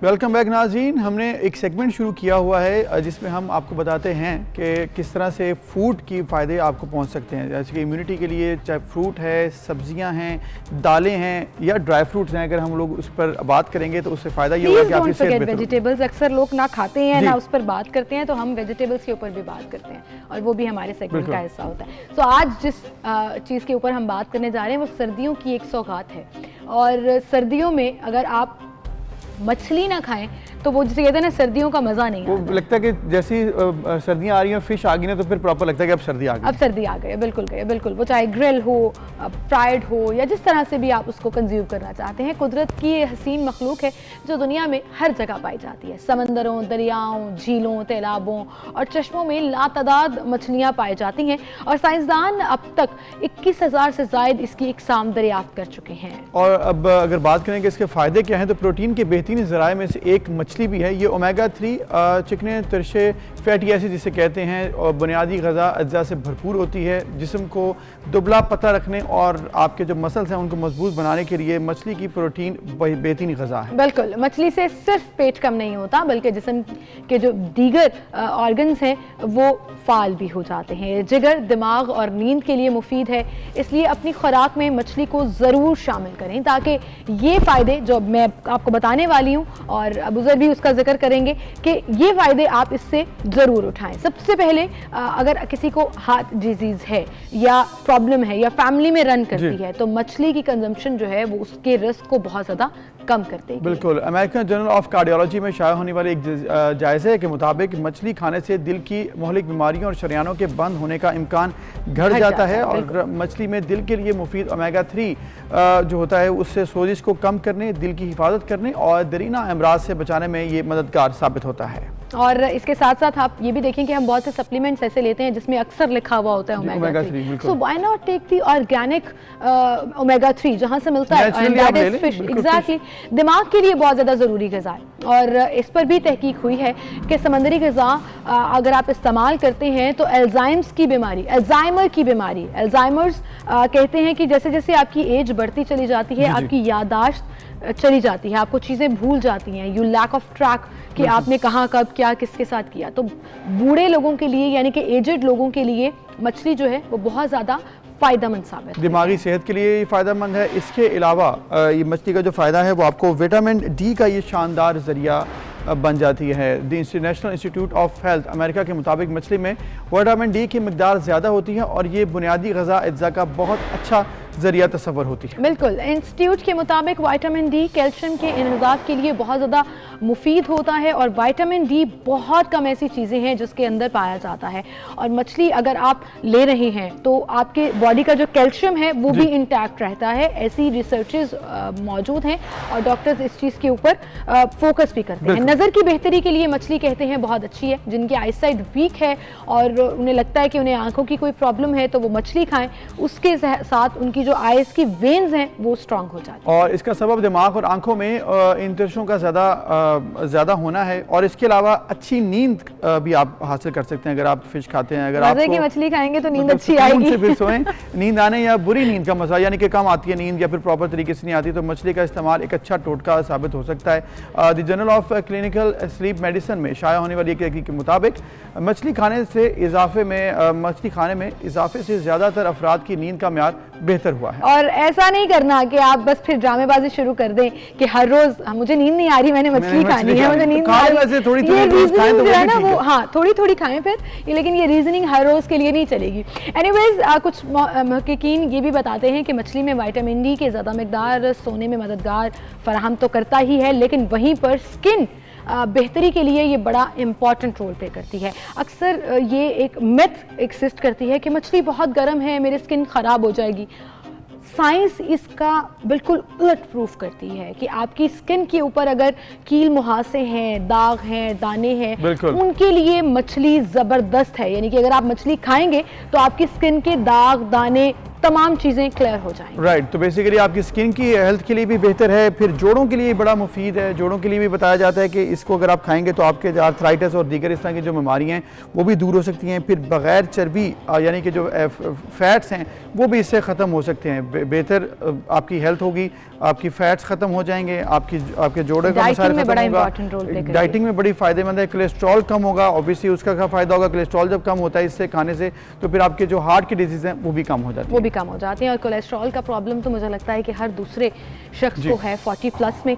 तो आई थिंक मछली का इस्तेमाल आपने अपनी ग़िज़ा में लाजमी कर लेना है और इसको मेक श्योर करना है। और सबसे बड़ा फ़ायदा जो आजकल के दिनों में बच्चे, बड़े, बूढ़े, ख़वातीन, मर्द सबको पहुंचाएगा वो है मुदाफ़ाती निज़ाम में बेहतरी। That is immune system. आपका इम्यून सिस्टम स्ट्रांग होगा तो आप बहुत सी बीमारियों इंक्लूडिंग कोविड-19 से बच सकेंगे। बिल्कुल, विटामिन सी की हम बात करते हैं वो भी इसमें है। और आपका अगर ओवरऑल इम्यूनिटी सिस्टम बेहतर होता है तो वो आप बहुत से वायरल बीमारियों से बच सकते हैं। फिर कैंसर जो कि एक बड़ी मौजी बीमारी है उससे भी बचाव का एक बेहतरीन तरीका है अगर आप फ़िश का इस्तेमाल अपनी रूटीन ग़िज़ा में करते हैं। और ये सर्दियाँ गर्मियों का जो बात की जाती है वो भी मिथ्स हैं, ऐसी कोई बात नहीं है कि अच्छी मुनासिब ग़िज़ा और मुनासिब मकदार में अगर आप खाते हैं ओवर द ईयर तो भी कोई मसला नहीं है। और एक आप इससे क्या होएगा कि आप हेल्दी डाइट करेंगे तो फिर हेल्दी लाइफस्टाइल से फिर बेहतर ज़िंदगी आपकी हो सकती है। बिल्कुल। अच्छा, न्यूट्रिशनिस्ट ये भी कहते हैं कि कुछ ख़ास इक़साम हैं जो ख़ास बीमारियों के लिए इस्तेमाल होती हैं। तो अगर आप मछली को किसी पर्टिकुलर डिजीज़ के लिए इस्तेमाल करना चाहते हैं तो प्लीज़ किसी न्यूट्रिशनिस्ट या डॉक्टर से ज़रूर कंसल्ट करें and I am sure they will recommend it. क्योंकि ऑर्गेनिक ग़िज़ा का नेमुल बदल कुछ नहीं होता, कोई सप्लीमेंट्स नहीं होते, कोई मेडिसिन नहीं होती। तो मेरे ख्याल से अपना ख्याल रखना है तो फिर आपको जो है वो बाज़ार जाना है, वहाँ से मछली ख़रीदनी है, ताज़ा मछली ख़रीदनी है, घर उसको साफ़ कराना है पहले, घर लाकर उसको धोना है। फिर उसकी रेसिपी जो है वो बड़ी सिंपल भी है और थोड़ी कॉम्प्लिकेटेड भी है। कोई एक्सपर्ट कुक है तो उससे आप कॉम्प्लिकेटेड वाली रेसिपी बना लेंगे, जैसा मलाई कुक है तो आप सिर्फ उसको मसाले वगैरह लगा के इवन ओवन में भी बेक कर सकते हैं और उससे भी आप लुत्फ अंदोज हो सकते हैं। तो मेरे ख्याल से ये वो तमाम चीज़ें हैं जो हमें भूलना नहीं चाहिए। हमारी सेहत पहले, बाकी चीज़ें बाद। ट्रू। और इसमें एक चीज़ वाज़े हो गई कि मछली आपको एक प्रॉपर हेल्दी डाइट फराहम करती है जिसमें आप तमाम बीमारियों से भी बच सकते हैं और एक हेल्दी लाइफस्टाइल गुजार सकते हैं। तो मिकदार मुनासिब रखें और रोज़ाना खानी है तो कम खाएं, लेकिन इससे ये फ़ायदा होगा कि आपकी ओवरऑल हेल्थ जो है वो बेहतर हो जाएगी। बिल्कुल, ओवरऑल हेल्थ बेहतर हो जाएगी। और इसके साथ साथ ये जो वो कहते थे ना, एक बचपन में एक पोएम भी होती थी, कुछ मछलियों की पोएम्स होती थी, मुझे वो बड़ी अच्छी लगती थी। अभी मैं जब पूरा ये रीडर पढ़ी थी तो मुझे वो याद आ गया, मछली हूँ मैं, मछली हूँ। बिल्कुल, उससे रिलेटेड बहुत कुछ आपको याद आएगा। आपको याद है ना, ये होता था। मतलब बच्चे एक्चुअली इसको राइम के तौर पर याद करते थे कि पानी से मैं निकली हूँ। फिश तो वैसे भी बड़ी फेवरेट है, मतलब बच्चों की कार्टून्स में भी बड़ा एक फेवरेट कैरेक्टर। और बच्चे बेबी शार्क से लेकर वो आप लिटिल फिश तक देख लें, फिर मूवीज इतनी बनी हुई है इसके ऊपर। तो it's another amazing creature by Allah ताला। सो आई थिंक उसके जितने फ़ायदे हैं हमें उससे ज़रूर फ़ायदा उठाना चाहिए और खाना चाहिए। मैं तो सोच रही हूँ आज के डिनर में मैं फिश खाऊंगी। चलिए जी, इसके साथ साथ एक और चीज़ जो कि हम डिस्कस करेंगे वो ये जो ट्रेड डील हुई है रिसेंटली, जिसमें चाइना ने इसमें बहुत बड़ा किरदार अदा किया है, उससे बहुत फ़ायदा होने जा रहा है। एशिया के 15 ममालिक हैं जिन्होंने आज़ादाना तजारत का दुनिया का सबसे बड़ा ब्लॉक कायम कर लिया है जिसे चीन की हमायत हासिल है। इस इत्तेहाद में अमेरिका शामिल नहीं है और इंडिया भी शामिल नहीं है, जबकि सदर डोनाल्ड ट्रंप की क़यादत में अमेरिका एक हरीफ एशिया पैसिफिक ग्रुप से भी अलग हो गया था। आज़ादाना तजारत के इस मुआहदे में regional comprehensive economic partnership RCEP जिसे कहा जाता है, उस पर इतवार को वियतनाम के दारुल हुकूमत हनोई में इलाकाई सरबराही कॉन्फ्रेंस में दस्तखत हुए और RCEP में जनूब मशरकी एशियाई ममालिक की तंजीम आसियान जिसे कहा जाता है उसके 10 रुकन ममालिक जिसमें चाइना, जापान, जनूबी कोरिया, ऑस्ट्रेलिया, न्यूजीलैंड भी शामिल हैं। इस मुआहदे का मकसद आने वाले बरसों में कई शोबों में टैरिफ में कमी लाना है। बिल्कुल, इसके साथ साथ नया तजारती मुआहदा, इस तजारती मुआहदे के लिए मजीद एक ये भी दचका है जिसे अमेरिका के साबिक सदर बराक ओबामा ने फ़रोग दिया था। एशिया में अमेरिकी किरदार पर सवालात की फ़ज़ा में आज़ादाना तजारत का मुआहदा जनूबी एशिया, जापान और कोरिया के साथ इक़्तिसादी शराकत दार की हैसियत से चीन की हैसियत को मज़ीद मुस्तहकम कर सकता है और इस तरह दुनिया की दूसरी बड़ी मईशत चीन इलाके में तजारत के ज़ाब्ते मरतब करने के लिए बेहतर पोजीशन में आ जाएगा। बिल्कुल, अमेरिका आज़ादाना तजारत के नए मुआहदे का हिस्सा है और ना ही ओबामा की क़यादत में इससे पहले बनने वाले ट्रांस पैसिफिक पार्टनरशिप में शामिल है। इस तरह दुनिया में सबसे बड़ी मईशत इन तजारती ग्रुप से बाहर हो गई जो तेज़ी से तरक्की करते इलाकों पर मुहित है। अजीम तर चाइना के लिए banking and financial services corporation ING के चीफ इकोनॉमिस्ट ने यह भी कहा है कि आज़ादाना तजारत के नए मुआहदे जिसकी तश्कील में वाशिंगटन के साथ गहरे होते हुए इख्तलाफात वाज़े सामने आ गए हैं, उसकी बदौलत चीन को समंदर पार मंडियों और टेक्नोलॉजी पर इंहिसार कम करने में मदद बिल्कुल। इसके साथ साथ मुआहदे पर दस्तखत से कबल अपने खिताब में वियतनाम के वज़ीर आज़म ने कहा कि मैं खुश हूँ कि 8 साल तक पेचीदा मुज़ाकरात के बाद आज हमने आज़ादाना तजारत पर होने वाली बात सरकारी तौर पर मुकम्मल कर ली है। National university of Singapore business school में तजारत के माहिर ने यह भी कहा कि RCEP में रोड एंड बेल्ट मनसूबे के मामले में चीन के इलाकाई सतह पर जोग्राफियाई और सियासी इरादों को तक़वियत मिलेगी। तो ओवरऑल अगर ये अब इम्प्लीमेंट चूँकि हो जाएगा, साइन हो चुके हैं, इससे फ़ायदा ये होगा कि पाकिस्तान और दीगर जो ममालिक हैं उनके अंदर दरमियान ट्रेड बेहतर हो सकेगी। फिर इसके साथ साथ जो कस्टम ड्यूटी है उसमें भी रिलैक्सेशन मिलेगी। चाइना का ओवरऑल बड़ा किरदार है। फिर 1 बेल्ट 1 रोड जो मनसूबा है उसमें ये तमाम ममालिक फ़ायदा उठा सकते हैं और CPEC कंप्लीट हो जाए तो पाकिस्तान इससे सबसे ज़्यादा फ़ायदा इंशाल्लाह उठा सकता है। बिल्कुल, इंशाल्लाह, क्योंकि CPEC ना सिर्फ चाइना के लिए बल्कि पाकिस्तान के लिए भी तरक्की की नई राहें खोलेगा इंशाल्लाह।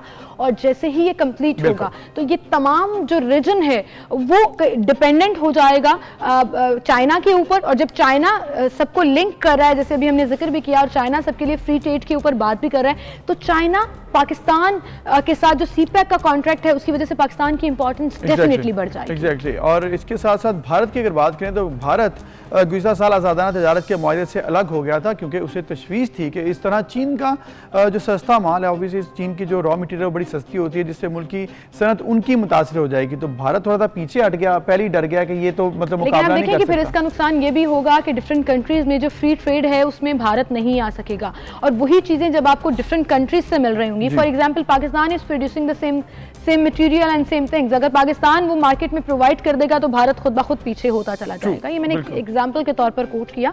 डिफरेंट कंट्रीज की डिफरेंट एक्सपर्टीज होती हैं। बहरहाल इस पर हम बात करेंगे कि इस पूरे फ्री ट्रेड से पाकिस्तान को किस हद तक फ़ायदा होने जा रहा है और किस तरह से ये रीजनल ट्रेड जो फ्री होगी जिसमें टैरिफ भी कम आएगा उससे ट्रेडर कम्युनिटी या ताजरों को कितना फ़ायदा होगा, इस पर हम बात करेंगे। Vice president of FPCCI Pakistan हमारे साथ मौजूद हैं मोहम्मद अली कायद साहब, उन्हें हम खुशामदीद कहेंगे। अस्सलाम वालेकुम सर।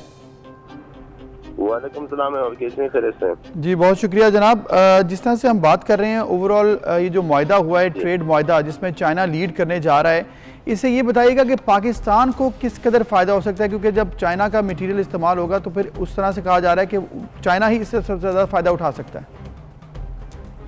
जी बिल्कुल ऐसा है, इसमें फायदा तो चाइना ही उठा सकता है, लेकिन पाकिस्तान में इससे है कि रॉ मटेरियल जो है हम आसानी पाकिस्तान मंगवा सकते हैं और हम अपनी इंडस्ट्री को रॉ मटेरियल के जरिए बूस्ट कर सकते हैं और इसमें दारोमदारी है कि हम पाकिस्तान में अपने एक्सपोर्ट को किस हद तक बढ़ा सकते हैं। अगर पाकिस्तान एक्सपोर्ट बढ़ा सकेगा, पाकिस्तान में हम एक्सपोर्ट को प्रमोट कर सकेंगे तो इससे पाकिस्तान को बहुत ही बेनिफिट हो सकता है। बिल्कुल सही। अच्छा ये कहिएगा कि ये जो फ्री ट्रेड कॉन्ट्रैक्ट है ये डिफरेंट कंट्रीज के दरमियान है, ऐसा लग रहा है कि ये पूरा रीजन जो है वो मिलकर काम करेगा, तो उसमें क्या हम सिर्फ चाइना को ही सपोर्ट या चाइना से ही सपोर्ट ले सकेंगे या बाकी कंट्रीज के साथ भी हम ट्रेड कर सकेंगे? इस पर कोई बातचीत हुई है? नहीं, इससे ऐसा है कि चाइना से हम जो है रॉ मटेरियल मंगवा सकते हैं, ये दूसरे ममालिक को हम एक्सपोर्ट कर सकते हैं। जाहिर है हम चाइना को तो कोई चीज एक्सपोर्ट कर नहीं सकते हैं, फ्रूट, ड्राई फ्रूट और फ्रेश फ्रूट के अलावा, तो तमाम में आइटम तो वहाँ से एक्सपोर्ट हो सकते हैं।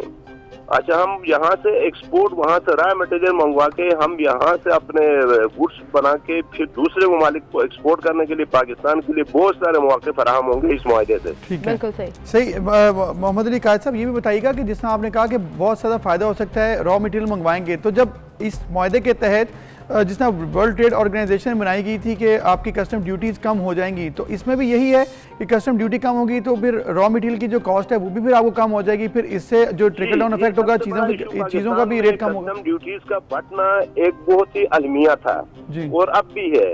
रोजाना आए रोज मुख्तलिफ आइटम से वैल्यूएशन बढ़ता है पाकिस्तान में फिनिश गुड्स पर और रॉ मटेरियल पर।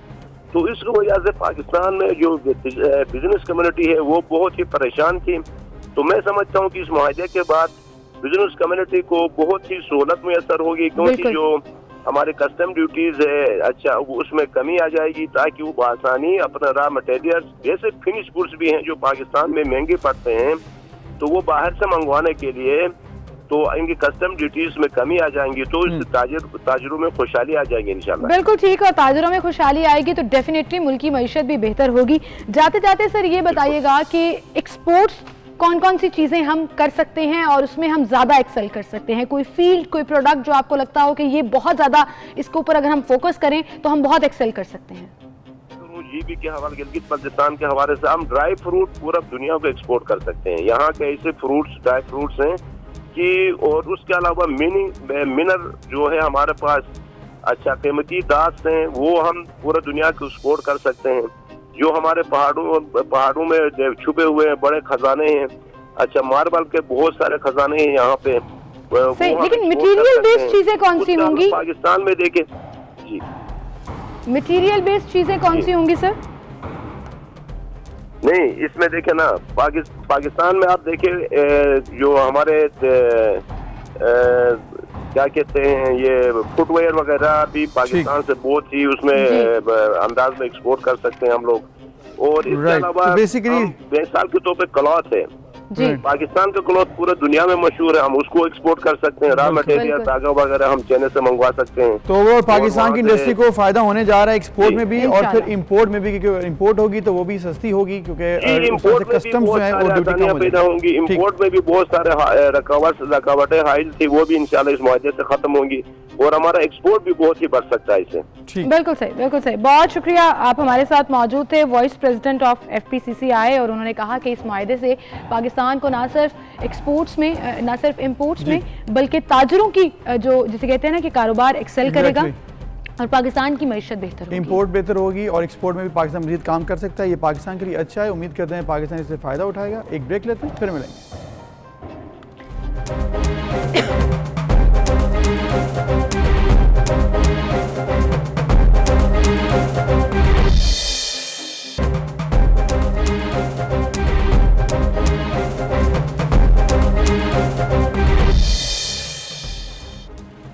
Welcome back. एक बार फिर से आपको खुशामदीद कहेंगे। नाज़रीन, जब भी हम कोरोना की बात करते हैं तो उसके SOPs के ऊपर बार बार फोकस किया जाता है। आई थिंक अबू सर हमारे प्रोग्राम में 3-4 मरतबा ऐसे ज़रूर होता है कि हम किसी भी बात को मोल करके कोविड-19 के ऊपर रिमाइंड कराते हैं लोगों को कि SOPs को फॉलो करना कितना ज़रूरी है। बिल्कुल, ये बड़ा ज़रूरी है, क्योंकि अगर SOPs को फॉलो नहीं करेंगे तो उससे क्या होगा कि हमारी मईशत भी फिर मुतासर हो सकती है। पूरी दुनिया इसका सामना कर रही है, पाकिस्तान भी कर रहा है।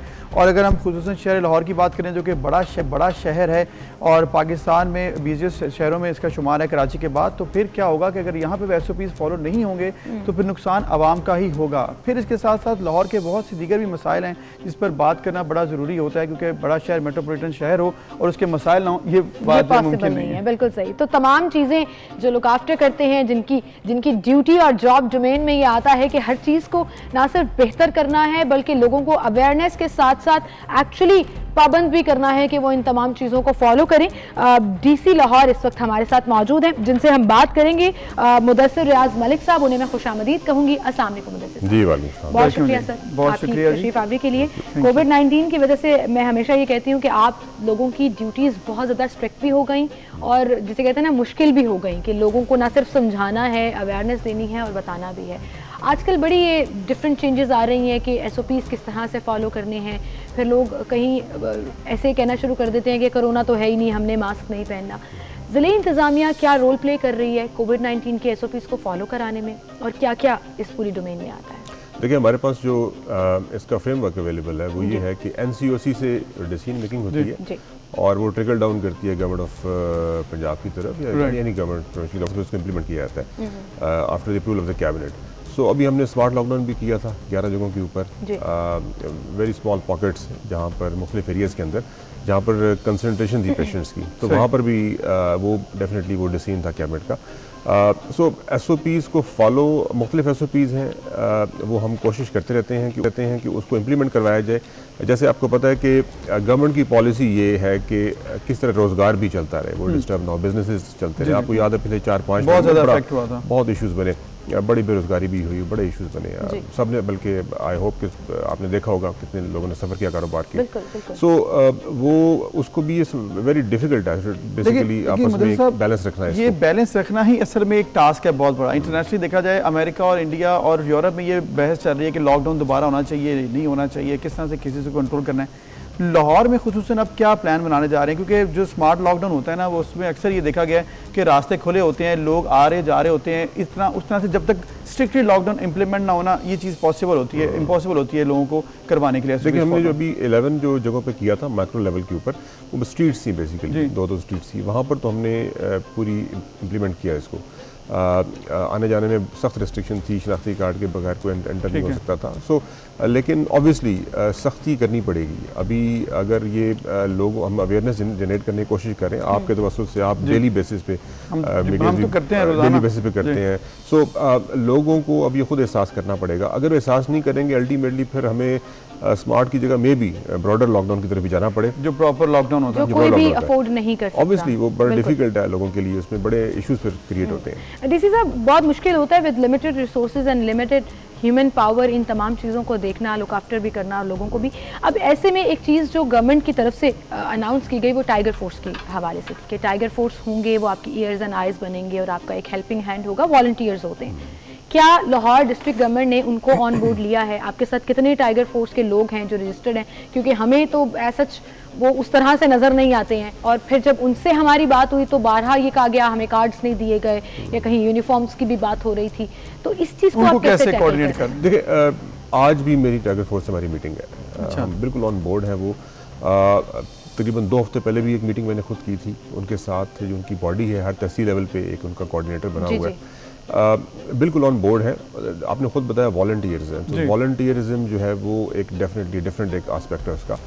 दे are eyes and ears of the administration, we consider them eyes and ears. वो हमें हमारे साथ पूरा ताउन करते हैं, मुख्तलिफ जगहों के ऊपर बहुत सी इन्फॉर्मेशन हमें थ्रू पोर्टल अपने ट्विटर। लाहौर में कितने टाइगर फोर्स रजिस्टर्ड है? कितने रजिस्टर्ड तो मोर देन 70,000 है, लेकिन ऑब्वियसली ऑन ग्राउंड जो होते हैं जिनसे काम लिया जाता है, वो जो एग्जैक्टली जो मुतहरक है जी, वो मोर देन 2,000 होंगे। 2,000 लोग भी अगर आपको वॉलंटियरली काम कर रहे हैं, बहुत कम है ये तादाद। अगर सबको ही फाल करके कहीं ना कहीं टास्क दिया जाए तो आई थिंक एक्चुअली वो उनके अपना एक मैकेनिज्म है बना हुआ है बॉडी में, अपना डिस्ट्रिक्ट कोऑर्डिनेटर, फिर उनके अपने तहसील लेवल कोऑर्डिनेटर्स हैं एक्टिव, यानी कि ऑन मे बी जो वर्चुअल लेवल पे सारे ऑन। तो बेसिकली आपके साथ 2,000 प्लस लोग हैं जो कि आपके साथ काम कर रहे हैं और आपकी मदद कर रहे हैं। तो इसके साथ साथ एक और चीज़ बड़ी ज़रूरी है, जो कि हम अवेयरनेस कैंपेन लास्ट टाइम तो हमने खासी देखी थी, अब फिर से दोबारा शुरू हो रही है। लाहौर सतह पर आप क्या कैंपेन चलाने जा रहे हैं? क्योंकि बाज़ारों में, मार्केट्स में, रेस्टोरेंट्स में और मॉल्स में जहाँ भी पब्लिक ज़्यादा आती है, हमने देखा है शादी हॉल, उस तरह से इसकी इम्प्लीमेंटेशन नहीं हो पा रही है। मास्क लोग नहीं पहनते, रिक्वेस्ट करनी पड़ती, लोग कहते हैं कोई कोरोना नहीं है, चल पीछे हट जाओ। क्या करेंगे इसके? देखिए, पिछले 1 महीने में 553 तकरीबन हमने फैसिलिटीज़ को बंद किया, सील किया, पर्चे किए उनके खिलाफ। यहाँ पर एम आलम रोड है, उसके पूरी बॉडी हमारे पास आई, हमने एक वहाँ पर बड़ी शॉप को सील किया था। उनको मैंने ये समझाया, मैंने कहा देखें, अगर आप खुद ख्याल नहीं करेंगे तो अल्टीमेटली आपके बिजनेस वैसे ही बंद हो जाएंगे। सो लॉकडाउन होगा तो वेरी हैप्पी कि वो उन्होंने अब इसको फॉलो करना स्टार्ट किया है। अंदर नहीं जाने देते, मतलब लाहौर में ऐसे बहुत से पॉइंट्स हैं, बल्कि मैं कहूँगी मेजर परसेंटेज है कि वो आपको गेट पे रोक देते हैं, वो माजरत कर रहे होते हैं, मास्क पहने तो अंदर जाएंगे। ये हमारी रेस्ट्रिक्शन की उस समय, ऑब्वियसली अगर आप यहाँ बड़े मॉल हैं, मैं नाम नहीं लेता, लेकिन बड़े मॉल हैं, आप जो सबसे बड़े 2 मॉल हैं उनमें से किसी एक मॉल में जाएं, हमने इतना अब वहाँ पर तो वो वहाँ पर एक बड़ी मशहूर जूतियों की शॉप है लेडीज़ की, अगर आप उस पर जाने की कोशिश करें तो बाहर लाइन लगी हुई है। सो ये मैंने खुद जाके एक्सपीरियंस किया, देखा। मतलब ये कर रहे हैं, हाँ, पॉजिटिव थिंग है, लोगों को समझ आ रहा है। मसला आएगा बाजारों में, बाजारों में फिर कहा जाता है, अक्सर लोग कहते हैं कि यार अगर आपने जाके कोरोना देखना तो अकबरी मंडी चले जाएं, वहाँ पे देखेंगे वहाँ पे कौन सी SOPs को फॉलो करा रहे हैं। छोटे लेवल पर ये मसाइल हैं ज़्यादा, जो छोटी दुकानें हैं या जो कंजेस्टेड बाजार है, वहाँ इशूज़ हैं, उन पे हमें डेफिनेटली काम करना, सख्ती करनी चाहिए। मेरा आपसे एक सवाल है, आपने ये कहा कि जहाँ जहाँ से आपको खबरें आती हैं या नोटिस आता है, आप जाकर वो जगह सील कर देते हैं। अब कुछ जगह ऐसी हैं जो एक्चुअली एंड डेफिनेटली केसेस को छुपा भी रही हैं, उनमें कुछ स्कूल्स भी शामिल हैं जो नहीं चाहते कि उनके स्कूल्स बंद हों, तो वो केसेस को छुपा लेते हैं, अपने तौर पर ही हैंडल करने की कोशिश करते हैं, रिपोर्ट नहीं करते। कोई अगर आपको रिपोर्ट करना चाहे, सब लोग सुन रहे हैं, लाहौरी कोई आपको शिकायत करना चाहे, वो किसी भी हवाले से हो, कैसे कांटेक्ट किया जाए? देखिए DC ऑफिस में तो बिल्कुल किया जा सकता है, उसका नंबर मैं आपसे सर आपको नंबर मैं आपसे शेयर कर लेता हूँ। उसके साथ साथ CO हेल्थ है, हमारी हेल्पलाइन अवेलेबल है। मेरा सबसे अहम मेरा ट्विटर है, मैं ट्विटर पे मोर देन 70,000 फॉलोअर्स हैं, लोग वहाँ पर बहुत इन्फॉर्मेशन डेली मुझे बेसिस पे आती है और वहाँ से आप, और मैं बिल्कुल करता हूँ, पूरी टीम भी करती है, मैं खुद करता हूँ रिस्पॉन्ड, बहुत सी जगहों पर मैं खुद रिस्पॉन्ड करता हूँ। सर आसान नहीं होगा कि एक ऐसी हेल्पलाइन बना दी जाए? अब it's been more than 11 months to कोविड-19 एंड ओवरऑल सिचुएशन, जो कि लोग डायरेक्ट कम्युनिकेट कर सकें अपनी गवर्नमेंट के साथ, कि हेल्पलाइन है, you call them and you tell them कि ये इशू है, इसको सॉर्ट आउट। वो मैं आपसे शेयर कर लेता हूँ, उसकी डिटेल शेयर कर लेता हूँ, आप प्लीज़ उसको रिफ्लेक्ट भी कर दीजिएगा। लेकिन मैं जो कहना ये चाह रहा हूँ कि ये आपने जो बात की है ये बहुत ज़रूरी है, ऑब्वियसली लोगों का इंटरेक्ट करना, लोगों का बताना, और लोग हमें बताते हैं, क्योंकि सिटीजन जर्नलिज्म भी है कि लोग, सिटीजन रिस्पॉन्सिबिलिटी ये होती है कि लोग भी अगर कहीं मसला देखें तो उसकी निशानदेही करके एडमिनिस्ट्रेशन को बताएं, फिर आप रिस्पॉन्स करें, तो मेरा ख्याल ज़्यादा बेहतर तरीके से काम हो सकता है। बिल्कुल, ये टू वे, हमें बहुत मदद चाहिए, उनकी फीडबैक जो होती है उसकी बेसिस पे बहुत से फैसले जो है वो आप कर सकते हैं, और उसमें ओनरशिप भी होती है डेफिनेटली लोगों की। बिल्कुल सही, बिल्कुल। मलिक साहब, एक और मामला है, क्योंकि इसी से रिलेटेड है कि लोगों के अगर कहीं पर मसला देखें, एक और मसला बहुत ज़्यादा है जिस पर आप काम तो कर रहे हैं, स्मॉग का। लाहौर की इन्वायरमेंट दुनिया की मतलब सेकंड नंबर पर इन्वायरमेंट जो है ख़राब आ गई है, कि आलूदा तरीन है। अब इस सिचुएशन में हमने ये देखा है कि लोग देख रहे हैं कि कहीं पर आग लगी हुई है या कहीं पर फैक्ट्रीज, भट्टा मालिक की जो भी मामलात हैं, उस पर एडमिनिस्ट्रेशन उस तरह से हर जगह नहीं पहुंच पा रही। उसके लिए क्या मैकेनिज्म बनाया है, किस तरह से इसको कंट्रोल करें? देखिए, स्मॉग ये एक ऐसा फिनोमिना है जो कि रिसेंट ईयर्स में इसने आउट ऑफ प्रोपोर्शन एक अपना स्पेस ले ली है और एनवायरमेंटल हैजर्ड क्रिएट किया है, लोगों में बीमारियां, हेल्थ के बड़ा डैमेज किया इसने, और हमारी एयर क्वालिटी इंडेक्स जो है that fell down one of the lowest levels. लेकिन कल अल्हम्दुलिल्लाह को बारिश हुई, बारिश की वजह से अब वो बेहतर हुआ है। अच्छा, इसमें बहुत से एक्टिविटीज़ चल रही हैं स्मॉग के ऊपर, डेली बेसिस पे हमारी इस पे एक्टिविटीज़ होती हैं। यहाँ पर जो स्टेबल बर्निंग है वो हमने मुकम्मल कंट्रोल की हुई, जितना भी एरिया है गो के कम है लेकिन उसको मुकम्मल कंट्रोल किया हुआ है। हमारी मेन इशू स्टील फैक्ट्रीज़ का है, जो स्टील रिलेटेड मिल्स हैं जो हमारी रिंग रोड के आसपास है, उन पे फुल हमारा क्रैकडाउन जारी है। अगर आपकी इजाज़त हो तो मैं सिर्फ एक बात कहना चाहूँगी, वो आप डायरेक्टली मेरे एरिया में पहुँच ही गए, क्योंकि मैं ये बात मेंशन करने ही वाली थी। I live around that area, और आप यकीन करें कि इस कदर क्रॉप बर्निंग थी, 2 वीक्स पहले की बात है, कि घर के अंदर लिटरली धुआं महसूस हो रहा था, but I didn't know who to call, I didn't know कहीं पे आपको पता नहीं कैसे रिपोर्ट करें, आप कैसे रिपोर्ट करें। अब अगर लोग इस तरह से सफ़र कर रहे हैं या कहीं पर, तो what is there available option? 15 पर कॉल करें, किस तरह से इस चीज़ को रिपोर्ट करें? देखिए, बिल्कुल 15 पे कॉल की जा सकती है। मैं आपसे नंबर अपना शेयर कर लेता हूँ ऑफिस का, बिल्कुल वो आप उस पर तमाम हेल्पलाइन पे हमारा कंट्रोल रूम इस्टेब्लिश है, उसके लिए कंट्रोल रूम में बिल्कुल कॉल की जा सकती है। और अगर कहीं पर पकड़ा जाता है तो उसकी सज़ा क्या है? मैं आपको वही बता रहा था कि हमने तकरीबन कोई 200 से 300 के दरमियान मुख्तलिफ मिलें जो हैं वो उन्हें बंद की हैं, सील की हैं, और ये डेली बेसिस पे एक्टिविटीज़ हैं। ये पिछले मैं आपको 15 दिन की बात बता रहा हूँ, 15 डेज़ के अंदर।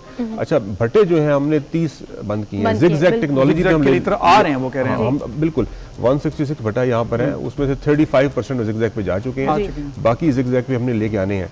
सो ये इम्पोर्टेंट है बड़ा। उस प्लांटेशन के ऊपर कोई काम हो रहा है? जी जी बिल्कुल, प्लांटेशन में भी काम हो रहा है। हमारे जो यहाँ पर टारगेट है जो गवर्नमेंट ने दिया हुआ, obviously that is more than million trees, वो हम उस पर पूरा PhD भी कर रही है, फॉरेस्ट भी कर रहे हैं, हम खुद भी कर रहे हैं, फिलैंथ्रोपिस्ट के जरिए भी करवा रहे हैं। बहुत ज़रूरी है प्लांटेशन से आप कंट्रोल कर सकते हैं। बिल्कुल सही। और इसी प्लांटेशन का नतीजा जो है वो जाहिर है कुछ वक्त लगेगा, लेकिन ज़रूर इंशाल्लाह हमें अचीव होगा। अच्छा, 2 बड़े इंपॉर्टेंट टास्क जौहर डिस्ट्रिक्ट गवर्नमेंट करने जा रही है DC साहब की क़यादत में।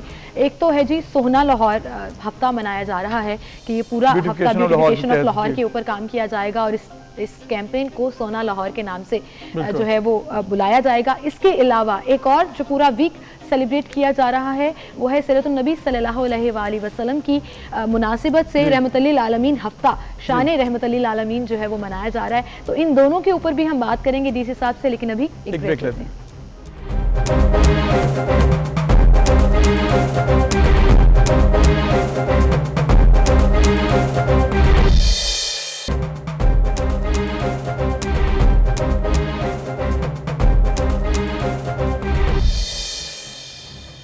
वेलकम बैक नाजरीन। हमारे साथ डिप्टी कमिश्नर लाहौर मुदस्सिर रियाज मलिक साहब मौजूद हैं और हम बात कर रहे हैं उनसे डिफरेंट इश्यूज़ के ऊपर जो कि लाहौर में इस वक्त ज़ेर बहस हैं और फिर आइंदा आने वाले प्रोजेक्ट्स पर बात भी हो रही है।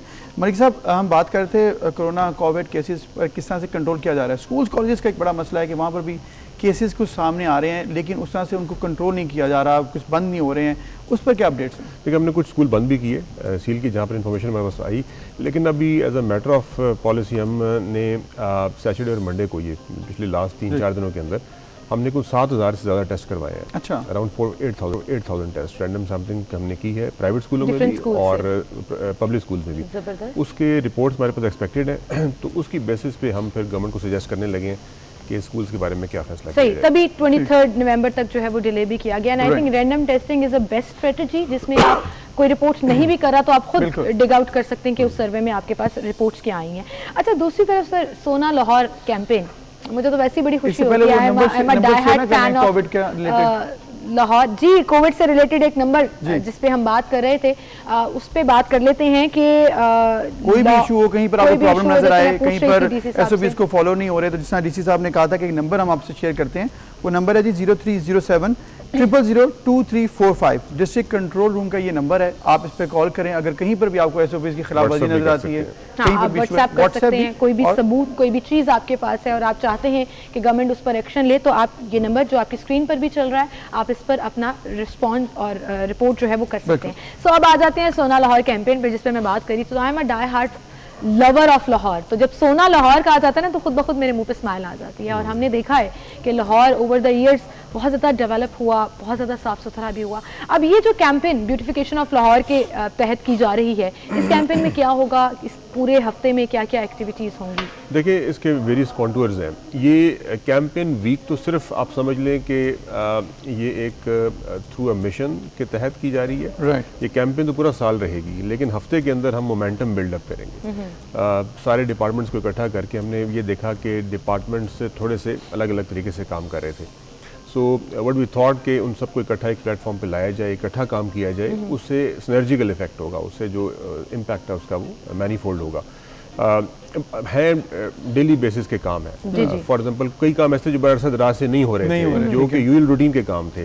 फॉर एग्जांपल आपने देखा होगा पैच वर्क्स के काम है, रोड्स आपकी टूटी फूटी हुई है, वहाँ पर हमने उसको स्टार्ट करना है इकट्ठा। एलडीए के एरियाज़ में एलडीए कर रहा है, कॉर्पोरेशन के एरियाज़ में कॉर्पोरेशन करेगा। इस तरह लेन मार्किंग्स हैं, वो बड़ी इंपॉर्टेंट है। साइनेज है, साइन बोर्ड्स हैं, वो बड़े इंपॉर्टेंट है। लोगों को पता होना चाहिए कि ट्रैफिक की सेंस पता होनी चाहिए। प्लस प्लांटेशन का एलिमेंट है। प्लस इन हमने मॉडल रोड्स टूटे हुए हैं, फुटपाथ टूटे हुए हैं, वहाँ पर हमने अच्छा कर्ब स्टोन्स हैं आपके, वो टूटे हुए हैं, उनको रिप्लेस करना। अच्छा, लेकिन पूरी एक कैंपेन है। कैंपेन तो है, बड़ी अच्छी है, इसका आइडिया बड़ा अच्छा है। इसको इम्प्लीमेंट करना सिर्फ मसला हो जाना है, क्योंकि देखिए लाहौर बहुत बड़ा है। आ जाके मैंने हमेशा देखा है कि मॉडल रोड्स पकड़ ली जाती हैं, mall road, jail road, main boulevard, इनको कवर किया, बाकी जो इलाके हैं उनको उस तरह से कवर नहीं किया जाता। इसके लिए क्या प्लान बनाया कि वहाँ तक जाएं जिनको ज़्यादा ज़रूरत है? देखिए, ऑब्वियसली मैक्सिमम ट्रैफिक जहाँ पर होता है वो उसका सबसे ज़्यादा हैज़र्ड होता है कि वहाँ पर कोई इशू ना बने। ट्रैफिक कंजेशन का भी इशू है, पार्किंग का बड़ा इशू है, यहाँ पर बड़े मसाइल हैं। सो मॉडल रोड इसलिए ली जाती हैं कि सबसे पहले तो उन रोड्स को टारगेट किया जाए कि जहाँ पर मैक्सिमम ट्रैफिक है या मैक्सिमम लोगों का गुजर होता है। सो वो ऑब्वियसली तो मुझे लगता है सर आपके ऑफिस के आसपास बहुत होता है जी, वहाँ पर जब जाओ बहुत कंजेस्टेड ट्रैफिक हर वक्त वहाँ बहुत है। ऑब्वियसली लाहौर पूरे में ट्रैफिक का बहुत ज़्यादा है और ट्रैफिक इंजीनियरिंग हमें बड़ी दरकार है इसके अंदर आइंदा सालों के लिए भी। तो आपने दुरुस्त कहा कि स्टार्ट में हमने मॉडल रोड से स्टार्ट किया, लेकिन ऑब्वियसली पूरा प्लान है हमारा। लेकिन ये नजर आना चाहिए, होता क्या है कि जिस तरह से अभी हमने रिसेंटली एक पैकेज भी दिखाया था नाज़रीन को कि हम जो ऑरेंज ट्रेन एक बहुत बड़ी स्ट्रीम है लाहौर के अंदर से गुजरी 27 किलोमीटर की, अली टाउन से हम डेरा गुजरा तक गए। आपने भी देखा होगा कि वहाँ पर किस तरह से देखा है हमने कि अली टाउन से डेरा गुजरा तक पेवमेंट्स ख़राब हैं, वहाँ पर ना साइन बोर्ड नज़र आ रहे हैं, यू टर्न्स नहीं हैं, बोर्ड्स नहीं बने हुए। तो ये भी तो मेन रोड मॉडल रोड करार देते हैं, क्योंकि 27 किलोमीटर और बहुत लाखों की आबादी वहाँ से गुजरती है, कुछ वहाँ पर समझ नहीं आना। अब सही है, बिल्कुल ये इस तरह के और भी बड़े एरियाज़ हैं, ऑरेंज लाइन के नीचे भी है और भी बहुत से एरियाज़ हैं, ये उसमें शामिल है। हम इसको कवर अप करेंगे इंशाल्लाह, प्लांटेशन भी करेंगे। और मैं फ्रेंकली आपको बताऊं, वज़ीर आला साहब का बहुत ज़्यादा फोकस होता है लाहौर के ऊपर, वो ऑलमोस्ट डेली बेसिस पे डायरेक्शन आती है। ये पूरी जो कैंपेन का स्ट्रक्चर है ये उन्हीं के कहने पर ही हमने डेवलप किया है। लेकिन डीसी साहब, ये तो अलग कैंपेन होगी ना, जो हम ऑरेंज ट्रेन के ट्रैक की बात कर रहे हैं, उसमें 3-4 किलोमीटर का ऐसा हिस्सा है जो डेरा गोजरा से ऑलमोस्ट शालीमार लिंक रोड तक है, कि वो बड़ा नीट एंड क्लीन है, उसके पैच वर्क्स भी कंप्लीट हुए हैं, लेकिन उसके बाद एकदम से सिनेरियो नीचे की रोड्स का चेंज है। एक्चुअली मुल्तान रोड पे ना काम हो रहा है काफ़ी, मुल्तान रोड सारी उसको दोबारा बनाया जा रहा है, देखना जरूरी है बड़ा उस पे इसलिए, लेकिन उसके साथ वो अटैच्ड है ये वाला। इसी जो रोड के ऊपर जीपीओ चौक भी आता है, जहाँ पर वो स्टेशन भी है। जीपीओ चौक के पास खड़ा था, वहाँ पर भी फुटपाथ टूटे हैं, सड़कें खराब हैं, मतलब वो तो मॉल रोड है, वो तो मॉडल रोड भी है, लेकिन जीपीओ चौक पूरा आप देख लें कि वो ऐसे लगता है कि जिसने वो भी उसको भी बिल्कुल नहीं देखा गया। वो आपको पता है ना, वहाँ पर ट्रेन एक्चुअली अंडरग्राउंड जा रही है, वो चली गई मैक्लोड रोड की तरफ की बात कर रहा हूँ, वो उसी वजह से उस पूरे एरिया को डेवलप, हाँ उस पर भी वो खैर वो उसके लिए पैसे डेफिनेटली पूरी फंडिंग चाहिए। अभी फिलहाल हम फोकस कर रहे हैं जो सर्टन जहाँ फंडिंग वाले इश्यूज हैं, अभी फंडिंग में बहुत ज़्यादा फंडिंग हमारे पास में अवेलेबल नहीं है, हम वो काम करना चाह रहे हैं जो काम पॉसिबल है हमारे लिए फिलहाल, जो डिपार्टमेंट्स के लिए जो यूजुअल रूटीन के काम है, उनके बेसिक सफाई के काम है। बिल्कुल, और ये बड़ा ज़बरदस्त है कि पूरा एक हफ्ता फिक्स कर दिया, और जो यूजुअल काम नहीं हो पा रहे होते फिर उसी के ऊपर फोकस कर दिया, सारी चीज़ें छोड़ के, और ऐसे में केनाल को भी सजाया जा रहा है, और हम बड़ा इस चीज़ को एंजॉय करते हैं कि एक बड़ी मेन आर्टरी है लाहौर की, तो ये कहाँ से कहाँ तक सजाई जाएगी। अब विजिटर्स तो नहीं आ सकेंगे, कोविड की वजह से उस तरह से गैदरिंग्स नहीं होंगी, तो क्या प्लान है उसका? बिल्कुल, केनाल को भी हमने कल से स्टार्ट कर दी है, मुख्तलिफ पोर्शंस को हम लेट भी कर रहे हैं, सजाएंगे भी सही। इसके साथ साथ हम बहुत सी रोड्स ऐसी हैं जहाँ पर कलरिंग करने लगे हैं, बच्चों से कलरिंग करवाने लगे हैं एब्स्ट्रैक्ट में, स्पेशली लिबर्टी जो चौक है वो पूरा के पूरा हम इट्स ह्यूज, अगर ऊपर से देखेंगे तो आपको बिल्कुल एक नई लुक उसके अंदर आएगी, देखेंगे और लाहौरियों को बल्कि पाकिस्तान में दिखाएंगे। ये बनेगा बिल्कुल, और इसमें all colours would be reflected, और फ्लोरेसेंट भी दीवारें भी काफी ज्यादा खराब होती हैं, उनको भी पेंट उनके भी बिल्कुल इसमें हिस्सा है, वो भी करना है। मैंने बताया ये हफ्ता तो सिर्फ मोमेंटम बिल्ड करने के लिए, ये एक्टिविटी पूरी चलती रहेगी। वॉल्ड सिटी पे बड़ा फोकस है, वॉल्ड सिटी को भी हमने इस स्ट्रीम के अंदर लेकर आना है, so walled city will also be part of this campaign. जबरदस्त। अच्छा, दूसरी तरफ एक और बड़ा इंपॉर्टेंट वीक सेलिब्रेट किया जा रहा है, शान रहमत लिल आलमीन, जिसकी जिम्मेदारी भी आपके ऊपर ही आती है कि मुख्तलिफ स्कूल्स में, मुख्तलिफ सरकारी इदारों में, दफातर में कुछ ऐसे वर्कशॉप्स और प्रोग्राम्स तरतीब दिए जाएंगे। इसके तहत क्या क्या प्रोग्राम्स होंगे और कैसे इसको मनाया जाएगा? देखिए, अगेन गवर्नमेंट ऑफ पंजाब वज़ीर आला साहब की डायरेक्शंस के ऊपर ये जो शान रहमत आलमीन वीक है, आपको पता है हम सब का ईमान भी है, उसमें हंसना जो है वो वही बेहतरीन नमूना है हम सब के लिए, उसी को उजागर करने के लिए, और नबी पाक सल्लल्लाहु अलैहि वसल्लम जो है रहमतुल आलमीन थे, सब आलमों के लिए रहमत है, और इसी जज्बे के तहत, इश्क़ रसूल सल्लल्लाहु अलैहि वसल्लम के तहत ये वीक मनाया जा रहा है, और इसमें मुख्तलिफ महफ़िल हैं, महफ़िल मिलाद भी हैं, दुआया तकारीब भी होंगी, ऑब्वियसली नातिया मुकाबले भी हैं। 8000 से ज़्यादा बच्चे इसमें पार्टिसिपेट कर रहे हैं, मुख्तलिफ तकारीर के अंदर, तहरीरी मुकाबलों के अंदर, स्कूलों के। बट आई होप कि SOPs को फॉलो किया जाए। जी, मुख्तलिफ स्कूलों में टाइम में हम ये बड़ा इंपॉर्टेंट मुख्तलिफ स्कूलों में बिल्कुल SOP को हमारे सख्त इस पे डायरेक्शंस हैं, और हम इसको मॉनिटर भी कर रहे हैं। SOPs को वॉलेट हम नहीं करने देंगे, जहाँ पर ऐसा इशू होगा वो डेफिनेटली हमने कार्रवाई। मलिक साहब, अब ये तो बड़ा अच्छा एक वीक इंशाल्लाह उम्मीद करते हैं कि बड़े अच्छे तरीके से एग्जीक्यूट भी होगा, SOPs फॉलो होंगे, क्योंकि आप डिप्टी कमिश्नर लाहौर हैं, आपके ऊपर बड़ी जिम्मेदारी हैं, बहुत से डिपार्टमेंट्स को आपने देखना होता है, कुछ टारगेट आपने बनाए होंगे जब आपकी यहाँ पोस्टिंग हुई है कि जी मैंने लाहौर में ये चेंजेस लेके आनी है, या फिर ये मैं चाहता हूँ कि लाहौर के अंदर कुछ हो, तो क्या आप फ़र्क चाहते हैं कि यहाँ पर आए, जब मैं यहाँ से जाऊँ तो लोग कहें जी यहाँ पर ये मलिक साहब काम करवा के, जैसे मुल्तान वाले आपकी बड़ी तारीफ करते हैं? जी, असल में इशू ये है कि लाहौर बहुत बड़ा है, को 1.5 करोड़ की आबादी टच कर गई। जी जी। और जिस तरह आपने पहले ये इब्तदाइये में कहा था, इशूज़ बेपनाह हैं यहाँ पर। बिल्कुल, बड़ा शहर है, मसाइल भी बड़ा शहर है, मेट्रोपॉलिटन भी, अब तो कॉस्मोपॉलिटन की तरफ चला गया। इशूज़ बेपनाह है। एक बड़ा इशू यहाँ पर है वो ट्रैफिक का इशू है। आपकी जो जहाँ पर लाहौर में ट्रैफिक है उस पर कुछ ना कुछ हमें काम करना होगा। वो मेरे ये ज़हन में है ये चीज़ के पार्किंग्स के ऊपर स्पेशली पार्किंग स्पेसेस अवेलेबल नहीं है, उनकी कोई इंजीनियरिंग करनी होगी। प्लाजों के वादे तो बड़े किए हैं, वो बनते नहीं है ना, मसला ये है। उसमें मैकेनिकल पार्किंग है, फिर ऑब्वियसली उस तरफ जाया जा सकता है, लेकिन ऑब्वियसली पार्किंग की तरफ में जाना पड़ेगा। ओपन स्पेसेस और शहर को अब स्पेशली जो आपके जो इंडस्ट्रियल हब्स हैं उनको भी हमने देखना है कि, और जो कमर्शियल हब्स हैं उनको भी देखना है कि वो कैसे एक्सपेंड कर रहे हैं। इसकी प्लानिंग बहुत इंपॉर्टेंट है। सो बेसिक मैं तो फ्रैंकली मेरा जो विजन आप समझ लें या मेरा नज़रिया है वो यही है कि आम आदमी को जो है एक्सेस होनी चाहिए ऑफिसेज तक, उनके इश्यूज रिजॉल्व होने चाहिए। ओपन डोर पॉलिसी तो बड़ी अच्छी चीज़ है, अगर ये इम्प्लीमेंट हो तो हम कर रहे हैं। लेकिन मुझे लगता है डीसी साहब एक और चैलेंज जो आप अभी आपने देख ही लिया है और आप फेस कर भी रहे हैं, लेकिन आइंदा आने वाले दिनों में भी जब आप इसके ऊपर और काम करेंगे तो आपको फेस करना पड़ेगा, दैट इज़ इंक्रोचमेंट। वो आप एकदम उठाते हैं दोबारा, जैसे कहते हैं ना मशरूम ग्रोथ, वो इंक्रोचमेंट्स की चलती रहती हैं। और आज भी हम देखते हैं कि लाहौर की बहुत सी ऐसी शहराएं हैं जो इंक्रोचमेंट की जद में है। इसके ऊपर कोई काम किया जाए? देखिए, ये मेरे ख्याल में इसे हम कहते हैं पब्लिक पॉलिसी में विकेट प्रॉब्लम। विकेट प्रॉब्लम होता है, इसको बड़ा मुश्किल होता है सोल्यूशन। टेम्परेरी इंक्रोचमेंट्स जो है लाखों लोग इससे वाबस्ता हो चुके हैं। एग्जैक्टली, रोजगार में उनका प्रॉब्लम ये है कि अगर आप उनको जो दिहाड़ी 200-300 कमाता है, या तो हम उसे अल्टरनेट प्रोवाइड कर रहे हो। सो हमारी पॉलिसी तो होती है कि कुछ जगहों पर के एक हाथ से आगे ना जाए, हम कोशिशें करते रहते हैं, बट वो रेस्ट्रेंट भी हम उसमें रखते हैं। लेकिन उसका हल यही है कि उनको ऐसी स्पेसेस दी जाएं, मार्केट्स क्रिएट की जाएं। का काम है। जी, हमारा काम है, बिल्कुल। मैं इसे बिल्कुल ये नहीं कह रहा कि हमारा काम नहीं है, मुश्किल है डिस्प्लेस करना, फिर उसके बाद उनको दोबारा कहीं पर एलोकेट करना, बहुत डिफिकल्ट काम है। ऑब्वियसली लोग हमेशा इस पे सिविक सेंस भी चाहिए, इस पे लोगों को भी ट्रेन करने की जरूरत है, आम शहरियों को, कि वो आम शहरी का बड़ा आसान है, रोड पे गुजर है, गाड़ी रोकी, मोटरसाइकिल सहूलत मिल रही है, चीज़ ले ली वहाँ से, तो उनको भी ये ट्रेन करने की जरूरत है। ये पूरा रेगुलेटरी फ्रेमवर्क है, इसमें सारे डिपार्टमेंट शामिल हैं। बहुत बड़ा चैलेंज है जिसपे आपको फोकस करना पड़ेगा। लेकिन एक मैसेज जो आप देना चाहें? मैं आजकल की मुनासिबत कोविड के हवाले से और स्मॉग के हवाले से, ये फर्स्ट टाइम है हम कोविड को विंटर में एक्सपीरियंस कर रहे हैं। तो लास्ट मार्च में ये विंटर जा रहा था, समर आ रहा था। जी, आ रहा था। सो ये प्योर विंटर अभी स्टार्ट होने वाला है। सो हमें नहीं पता कि कैसा बिहेव करेगा, ऊपर स्मॉग एलिमेंट भी है। तो प्लीज़ एहतियात करें, बेहद एहतियात करें, सोशल डिस्टेंसिंग ज़रूर रखें, और मास्क का जो इस्तेमाल है वो ज़रूर रखें, कम से कम बाहर निकले, इंटरेक्शन कम से कम करें।